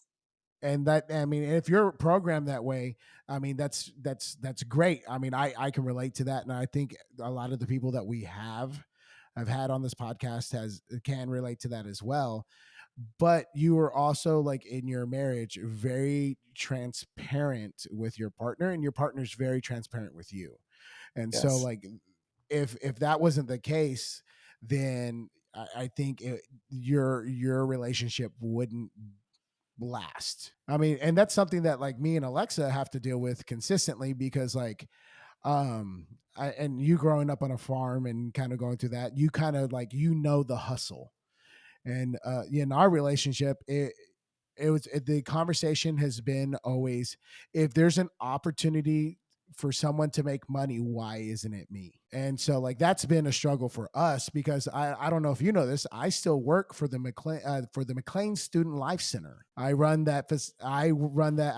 that facility on Sundays every week. Wow. And then he just really loves the rock wall. Yes, the rock wall. That's what I go for. Yeah. And then I also announced for Baylor Athletics. Oh, that's awesome. So I'm one of the voices of the Bears. So, but, like, the way it works is that, like, Alexa has to tell me, like, Hey, I've been very good about asking, is it okay if I take this shift? Or is it okay if I do this? Because like, if it's me, I'm going to do it. Yeah. But I always have to check in with her because I want to make sure that she's heard and she's valued in what we're doing. And sometimes she has to just flat out and tell me no. Rarely. Sure. And so, Sure, like, but there is that balance, and especially with you guys having a little one, like there's a lot that goes into that, and we don't have any yet, and so it's a different world. I don't know. I think Emily respects what I do. She understands what I do. She doesn't take her. She is very serious about her job, but choir's just different. It's just a little bit. Now they're more cutthroat in the UIL sight reading and all that jazz. yeah, yes, but it's not, their day to day feels less cutthroat than ours. Yeah. I tell people this, whenever they are like, "How the judging between band and and choirs?" She said, "Yes, choir people eat their own young." Yes, it's bad. The sight reading, especially the sight reading, it's yes, crazy. It is so crazy. Yes, the not clapping between pieces on stage. Come on, people, clap. Yeah, I know. It's just different worlds. I don't get that. It's apples and oranges, and sometimes I don't get it, like, y'all. oh, okay, that's not my cup of tea. I agree. So if it wasn't band, I think I know what it's going to be. What would it be? Yeah, it'd be photography. But here's the thing: if you would have asked me if it wasn't band in high school, I would be an accountant. I love math. My mom is a math professor. That's totally my alley. I would probably be an accountant, but now if it wasn't band, totally would be photography. It's such I don't know. I think if you can find the right look and the right vibe for the area you live in, and you can start to grab all those certain clients that really are photo hungry, it's such a great market. Well, I think one of the other things that I'm picking up from you, and I think this is what makes really, really good band directors or great band directors, is that like you are saying photography and you are saying band, but they have an underlining motive or underlining theme behind both of them, and both of them is about connecting with somebody else and finding a way to express something without actually using words. And I think photography is a beautiful art that can like do that. It's marching band. It's the same thing with marching band. Finding that picture to represent what you were doing on the field musically. Like that is like the goal. And I think that's probably a part of the reason why you're so passionate about photography is because you're finding a way to connect. You're finding the light, you're finding like these poses, you're finding the perfect time of day. And it's just catching that lightning in a bottle, the same way you strive for that perfect recording. It's just like yes. It's the same thing. It's just in different ways. And that's really that's awesome. Like that, I think that's my view of like why you gravitate towards photography. And I don't know if you've thought about it that way, but I haven't, but yeah. It's definitely a connection because like we tell the kids all the time, like when you perform music, who are you actually performing it for? Like one, you should be performing it for yourself. But when you do that, you're doing it to connect with each other and you're doing it to connect with your audience and whoever's listening to you and making them feel something. Same thing for your photography. Like you're doing these family portraits. Why are people doing their family portraits? To connect. And to remember. So, that's something very special. And I really love that. If there's something that you wish you could bring back, what would it be? What do you mean? Okay, this is really random. This is not like a one particular item. I freaking loved the Christmas JC Penney catalogs where you got to go in and circle all the shit that you knew you weren't going to get. Yeah. Been there. We're gonna have to bleep that one too. No, leave that one in. I'll leave it in. I don't care. Listen, if they made it an hour and 51 minutes in, like Bless they them. deserve that. I tell you, you would be surprised how many people make it this far in. So, I think that Amazon has like tapped into what you're talking about, because I think last year was the first time we have gotten it. And I don't know if it's in a catalog. Yes. I don't know if it's because we buy kids stuff and they know we have kids or what. But last Christmas, we got a catalog. We got one this Christmas too. And it's a catalog and it's just kids stuff. And it's like a Ninja Turtles page, a Paw Patrol page. And so I give it to the kids and they have crayons and they're like, I want this. I want this. So they've like recaptured that. So maybe we just need to get you on the Amazon catalog list. Now it's all toys, but so I'm sure you can find something you would like in there. I can circle stuff and know I'm not going to get it. I know. I'll give you a crayon.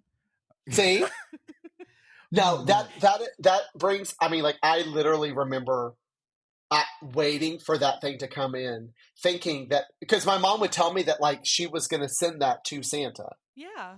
And that gets sent. And then there was always a story about how, USPS is a terrible service, and that's how it somehow didn't make it there. So I got a story for you. Okay. I'm ready. Okay. Does everyone remember? I mean, you guys will remember this, but Toys R Us before they shut down. Oh, this is a good story. Oh, for sure. Yes, okay. Of course we know so, Toys R Us. Okay, Toys R Us, So Toys R Us, we would drive by Toys R Us when I was a kid. And we would drive it and we would be like, Mom, Dad, can we go to Toys R Us? And my parents made up this story. This elaborate story that apparently you needed a special membership to get into Toys R Us. And so I think the reason that clicked for you is because your mom worked for Walmart and you guys would go to Sam's sometimes, right? Yeah. And you had to have a membership to go to Sam's. Yes. And so like you understand that like when you go to Sam's, it's like, oh, here's my membership card. And like you can't go in unless But my parents told us that we needed a special membership to get into Toys R Us. So we never went to Toys R Us. That's so sad. My gosh. That is the saddest thing I've heard in weeks. Okay, before it closed though, you and I used to go to Toys R Us. We sure did. We sure did. Before we had kids, before it closed. Yeah. You know what I miss? Hastings. I know. You have a 1,000% same. We had one of those in NAC. Yes. Okay. We went all the time. We would go like once a week, probably. Yeah, same. Yeah, after Mexican food. Yeah. There you go. But we would go like once a week as adults. And when it closed, Jose was devastated. I didn't know what to do with myself. The inside of a Hastings smells like the inside of those old trombones. Hastings, you're not wrong. Your entire personality is like encaptured in stepping into a Hastings. It's the walking around and looking at all the movies on the walls. Yeah. And like then you see the one you want, and then you have to see if there's the DVD behind the covers. Yep. And when there's not any, you're so mad. Yeah. It's like you didn't win the lottery that night. No. It's an experience, and I'm sad for people who never get to experience that. Well, recently on like the Waco like subreddit, somebody posted this like elaborate long thing about Hastings and how the downfall of society began when they closed the Waco Hastings. And I can't disagree with that. You're probably right. But yeah, my God, yes, that's a good one. Oh man, sorry, I just had it fun. But no, seriously, is there any horn that was like in a case between? No, I know exactly what you're talking about. 1999 and before? They all have this like old church like aroma funk to them, and I just don't understand it. I don't know either. Nope. I know exactly what you're talking about, though. Is it the lacquer? Maybe. Probably. Is it I mean, they all have the same chemical smell. they used on all the horns, I guess. I don't know. It was just like weird. But that was the smell of Hastings. Yes. That's a weird connection that you've made in your brain. Taylor, do you have a guilty pleasure? That's tough. I really love dark chocolate from a food standpoint. So I grew up not really liking chocolate. And then I realized it's because I've been having milk chocolate my whole life. Because that's normally what kids would like. And then as an adult, I had a piece of dark chocolate and I said, what is this magical creature? And then you add sea salt and caramel to that dark chocolate, and I am 100% in. So I can down some chocolate. I like chocolate with the orange, dark chocolate and I do orange. too. I didn't know it's you so liked good. that. It's so good. Since when has that been a thing? It's always been a thing. Well, Now I know, because that's what I like too. That's the reason why we can't have it in the house. You know Somebody the chocolate eats it all the time. oranges? Oh, those are so good. Oh my gosh, I didn't know you love those. Yes. I've been waiting to get one of those from Cracker Barrel. Hello. From Cracker Barrel. I love Cracker Barrel. Fun fact about me, you want to talk about guilty pleasure? I love Cracker Barrel. I love Cracker Barrel. It's always a holiday whenever I tell her, I'm like, hey, I know, because Jose does not like Cracker Barrel. It's because he didn't grow up with... He supports me. I didn't grow up with biscuits and gravy. I did. That was like... I still don't understand it. From where I lived, that was literally the second closest sit-down restaurant really to my house. El Conquistador was number 1. Cracker Barrel was number 2. And so where do you think we went as a family? El Conquistador and Cracker Barrel. And you know what 2 of my favorite restaurants are still? El Conquistador and Cracker Barrel. Uh-huh. You can go to El Conquistador and get a Big Red and some super nachos, and that's delicious. Or you can go to Cracker Barrel and get some cornbread or breakfast, lunch, dinner. It doesn't matter. Anytime. They got you. You can get pancakes all day long, Jose. I do love some pancakes. Taylor, pancakes or waffles? Waffles. Good answer. Solid answer. Yeah, Belgian. I don't really like the thin waffles, like a waffle make. No, that's not a waffle. You need a thick girl. I got you. I love waffles. Yes. With an ungodly amount of syrup. I think that's what I like about the waffles, is they actually soak up the syrup better than pancakes. Do you have a guilty pleasure TV show? I wouldn't call it a guilty pleasure. I would just call it my favorite TV show. And I've loved it since high school. And it's House. Oh, House is good. I do enjoy House. It's just, I mean, like literally I could watch it 24 hours a day. Nonstop. There's something about it. It's the sarcasm. It's the smarts behind it. Anyway, it's not a guilty pleasure. It's really boring for a lot of people, but I love it. I went through a period of time in high school where I was obsessed with that show. And then at one point, Jose, we watched it almost all the way through. You kind of fell off. I don't know if you've ever seen the last 2 seasons. Yeah. I have, but they get weird. Yeah, it does. It's a good show though. I love Lori. Do you have a favorite movie series? Harry Potter, probably. Harry Potter? Okay. I'm about to say it could be 1 to 2 movies. 2 movies minimum. Oh, yeah. I'd probably say Harry Potter. I don't know. When Wicked comes out with their second one, though, it's going to be up there. Yes. Oh, yes. I can't wait. It's going to be up there.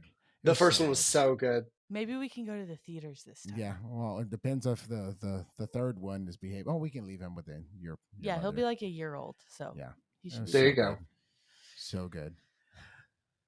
Do you have any recommendations, or what's your favorite food spot in the Austin or greater Austin I feel like area? I know the answer to this, but I want to know what Taylor says.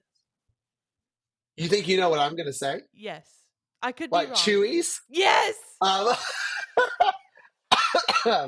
So I do love Chewy's. Okay. A lot. And you know Robert? I do, yes. Often. Now I will say I also really love Hula Hut. Okay. So Hula Hut is a affiliate of Chewy's, but it's down on Lake Austin. Super cool vibes. And the food is really good too. But I go to Chewy's a lot, actually, now that I think about it. More than anyone probably should. So yeah, I would probably say that. But then again, I also think that Chewy's is a very it's a special taste. I don't think everyone loves it. I think it's a very you have to love creamy jalapeno more than anything else in this world. And I do, so that's why I love going there. But I think that there's also other great foodie places. I mean, gosh, I could tell you. There's a place called Mama Betty's. So there's a Mexican food place called Mama Betty's.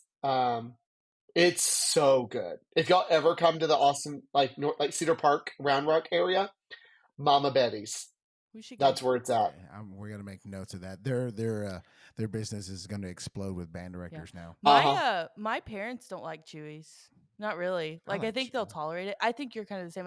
I like Chewies, but you're not like creamy jalapeno. I do enjoy the creamy jalapeno. Like I do, but like, I mean, when it comes to like Tex-Mex or Mexican food, I'd rather go to the place where I don't know if they're gonna be there the next day. Because like if you go get Tex-Mex, what do you want to go get? Like me? Yeah, you personally. Like if we're going to Tex-Mex right now, where are we going? I'm going to the taqueria there in Robinson. In Robinson? Yeah. Okay. That's just me. Like because that's not it's Tex-Mex. It's Tex-Mex. I do miss Ninfas. I love Ninfas. I had a conversation with my mom earlier about Ninfas. I love Ninfas. I was like, can we go to Ninfas? And she's like, I think your sister wants to go somewhere else. And I was like, it's literally for my birthday. Can we go to Ninfas? And she's like, okay, what's the custard place? And like the frozen Katie's. Oh my God, I miss Katie's. I love Katie's. Now, really Andy's is good. Andy's is really good too. But Katie's, there's something special about Katie's. I love Katie's. I didn't ask you this, Taylor, but what's your Blizzard order? Oh, that's a great question. I love Oreo and cookie dough together. And then recently I've been adding a little bit of the cherry dip topping to it. That's fancy. It is. And by recently, I mean literally today. Oh. Have you seen the Cookie Monster stuff that they've been I have. doing? It's pretty good. It's pretty good. It's pretty tasty. It is. I was pleasantly surprised. I'm not a huge cookies and cream kind of person, but I was there for it. I was there for it. I want to try the Sunday one. Not the Blizzard, the Cookie Monster like Did I Sunday. send that to you? Yeah, I've seen it. Yeah. Where it's layered. It's like dip cone and it's like a parfait. It's like the peanut butter parfait, but it has like that. Yeah. Yes, I want to try. I got you. Yeah, I saw that on TikTok. Mm-hmm. Taylor, what is your bucket list piece? Lincolnshire Posy. Okay. Spoiler alert. I sent that question to Taylor yesterday, and he responded through the text, and it was like, Taylor, this is for the interview. To be fair, it was separate from the other questions. It was in a different bubble, but it was. Okay. So it was just like funny. I was just like, oh, he responded. All right, great. He had it ready to go. I did. Yeah. I'm going to play that one day. Do you have a favorite movement of Lincolnshire Posy? 2. Yeah. All right. So Taylor, I have some quick fire rapid questions for you. God, I'm nervous. I'm ready. All right. So you have to answer them as quickly as possible. Okay.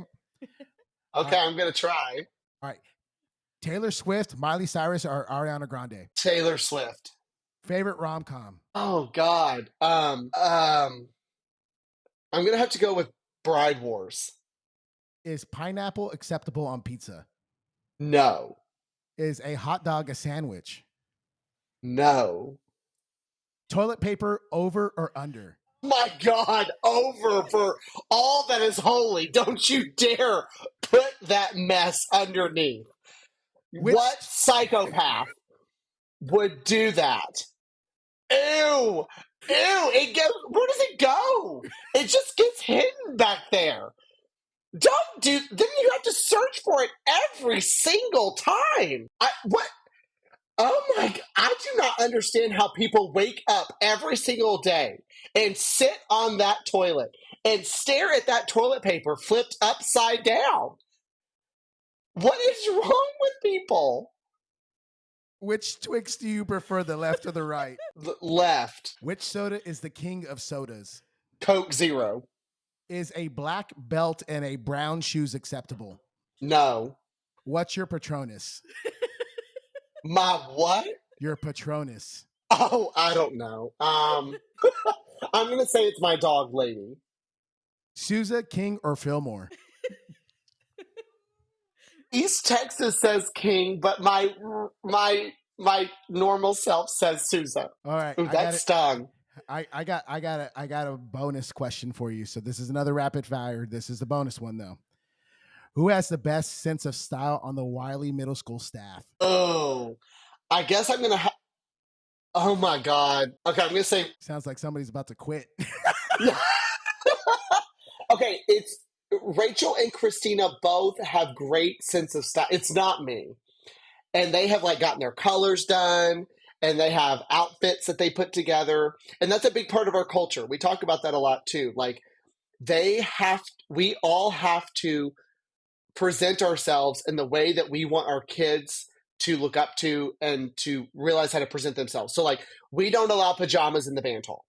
And there are kids who want to still come with pajamas. And there are kids who do wear pajamas. But we definitely talk to every kid who's wearing pajamas to school that those are not for school. That is not how you learn, right? And so Rachel and Christina do a great job of, they both dress up so nice every single day. And they're very different styles, but they're both great.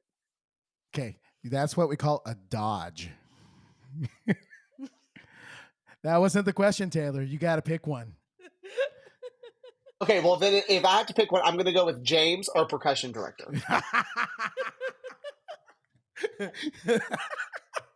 that was a dodge. Yeah, there we go. That was the train scene in Stand By Me right there. Yeah. Well, can you talk to us a little bit about your staff? Yeah, sure. So we're very fortunate in Leander ISD to have a setup of great directors, and a lot of them. So I work with Rachel Johnstone and Christina Davidson. Christina has been with me at Wiley since I got there. So she's with me year 7. She teaches our second band. And then Rachel, this is her, I believe, her 3rd year now at Wiley. She's married to Ryan Johnstone, who is the high school head band director at our feeder high school of Rouse High School. And then we also have James Sparling, who is our percussion director, both at Wiley and at Styles. Wiley and at Rouse, not Styles. And James teaches our beginning percussion class every single day. And he also teaches, he is in our band classes also every single day. So he's there. Well, that's not true. He's in my band class every single day. He's in the non-varsity bands 3 times a week, which is great. Fantastic. That's great. Yeah. Yeah, that's awesome. great. I mean, having a production guy come in there. By the way, the style question, I ran that by, Rachel beforehand. Perfect. Yeah. she was laughing because she goes like, we were just literally talking about colors today. Of course she was. Yeah. So it was so funny. Now, this next tidbit is, a little bit of a deep dive. Apparently, you had some major dreams of having some gold wrapped around your neck for the gymnastics. Yes. Can you tell us about your journey through gymnastics? Yes. So that was my first thing that I did. So I had ADHD as a kid, and my brain was kind of always all over the place, and therefore I was extremely hyperactive. And so my parents, who didn't know what to do with me, they didn't want to medicate me. And so instead, they put me in an activity where I could run around and be active constantly. And so they put me into gymnastics, and I did it. And I did it like 3 or 4 times a week.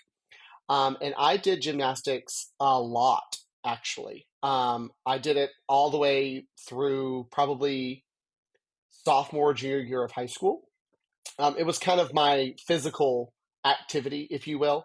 I actually got like off-campus PE credit for doing it, which is great. Because our marching band actually didn't count as PE credit at my high school, which was weird. I know. Yeah. I did gymnastics until band started to kind of like take over my life, until I started practicing. But I would go all over the place doing so many things. I mean, again, it was one of those things where my parents went all in, right? I mean, it was like, oh, you're going to do this? Oh, we're going to like go to meets, and we're going to go all over the country, and we're going to see how you can do this. So yeah, I did that and tumbling for a very, very long time. And I probably will never do it again now that I hurt my ankle. But I would love to I used to take my kids, even up till last year, we would go to like a trampoline park, and they would be like, oh my God, you can do all this crazy stuff, and it's just like, yeah, like this was half my life. Like I loved all of that. And so from my parents' perspective, it was a way for me to get my energy out. but I actually ended up loving it just because it was something that I was good at. You know, one of the things I told my wife when I first met, I said, I don't do things that I suck at. And I know that sounds weird, but like if I tried something and I failed at it, I would never do it again. Like art, I'm the worst artist of all time, right? And so I don't do that anymore. Yeah, obviously you've never seen one of my drawings. It is pretty bad. It's pretty bad. My handwriting is awful. If I was a doctor, I would have been sued so many times. Well, unfortunately for us, both of us have really bad handwriting to the point where sometimes I can't tell whose is whose. I can tell my gosh. which is mine. So did you have like a certain thing that you like gravitated towards more than others? Like an event? Yes. I would say floor was probably my biggest thing, just because I love tumbling. I just love flipping upside down and just constantly doing new tricks and that's what I did all the time. So when the Olympics roll around, how invested are you? I am at a 10. I am the one who I will watch the live stream at 2 a.m. because I have to see. I'm extremely, both men's and women's. I'm all in. I watch all the way from like usually a year before they start all their preliminary meets. I watch all of that all the way up to the trials. I'm watching all, like if I start watching college that year too, so that I can see who's going to be able to make it. So it's very much like how people are with March Madness, right? In basketball. That's how I get every 4 years. So that's admirable. Yeah. And that's another thing that I do to kind of get my mind off of stuff too. You know, like it's just that thing that comes around. It's fun. Yeah. Are you a Simone Biles fan? I am, because she's just so powerful and so good, but at the same time she's got an attitude too. So I love Simone Biles. Yeah, me too. Yeah, but I think that attitude is one of her charms. Honestly, yeah. Yes. I love her goat necklace. Yeah, I know the fact that she wears it, like she knows that she's the goat, and therefore she argue with that. No one can argue with that. Well, but here's the thing: even though Robert could wear a goat necklace, doesn't mean he is. That's true. I guess maybe no one's gotten it for him yet. I guess not. Robert. You do that Let's along get you with the necklace, man. that and a jar of pickles, and he'll be set. No kidding. And salsa. Don't put salsa by him. I buy 3 extra jars of chewy salsa anytime we do. And he's like, "Are you going to eat that?" I'm like, "No, Robert. It's all for you. It is. Just go ahead and take the damn salsa." Yeah, I signed up for his marching festival today. Ooh, fun. So we're gonna go to that, and I told him I'll bring you a jar of pickles whenever we come. Ooh, you're gonna have to source that jar very, very correctly. Yes, to bring it to him. I mean, we'll figure You're just gonna carry it around. Yeah, I will. I'll put it in the backpack. I don't care. I'll carry around a jar of pickles. I ain't got no qualms with that. You got a cramp? Here you go. Here's some pickle juice. That's perfect. That's what the there you go. But that's okay. Taylor, do you have any last, departing knowledge you would like to give out to anyone who's listening? I would just say, I hope everyone gets to talk band like this with someone or some people. And I hope that you are also surrounding yourself by people who you want to be like. We tell this to our kids all the time. You become who you associate yourself with. So if you want to become a star band director, surround yourself with star band directors. Go to TBA, go to Team EA, support all the things. It's an investment, especially if your school district doesn't pay for it, but you're investing in yourself. Go to clinics. Robert, Cindy Lansford, and myself are doing a clinic this summer, TBA, little plug. So I don't know. You just have to surround yourself with great people, and then things will start to fall the way that they should, And also, last thing I will say is don't compare yourself too much. I do think that comparing is a good way to grow, right? But getting inside your head too much it's the thief of joy. So don't don't let the passion for music and the passion for teaching kids be lessened because you compare yourself constantly to those who have done things that you have not. And I what's your think that's clinic hard. about? Don't know yet. You don't. No, we submitted something, but that doesn't mean it's going to stick. It's probably going to be something along the lines of the top 5 things that aren't taught well from our perspective for every instrument of the band.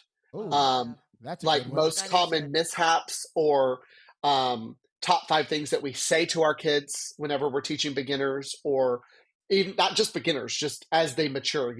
On trumpet, these are what we say. On clarinet, this is what we say. On saxophone, so just kind of going through all the instruments and talking about those big things. I would like to go to that. Yeah, so would I. It's fun. All right. Well, I think that's all I have. That's all I have. Perfect. Well, thanks for listening to Band Yap, and thank you to Taylor, and we will see you next time. Bye. Yeah. Yeah.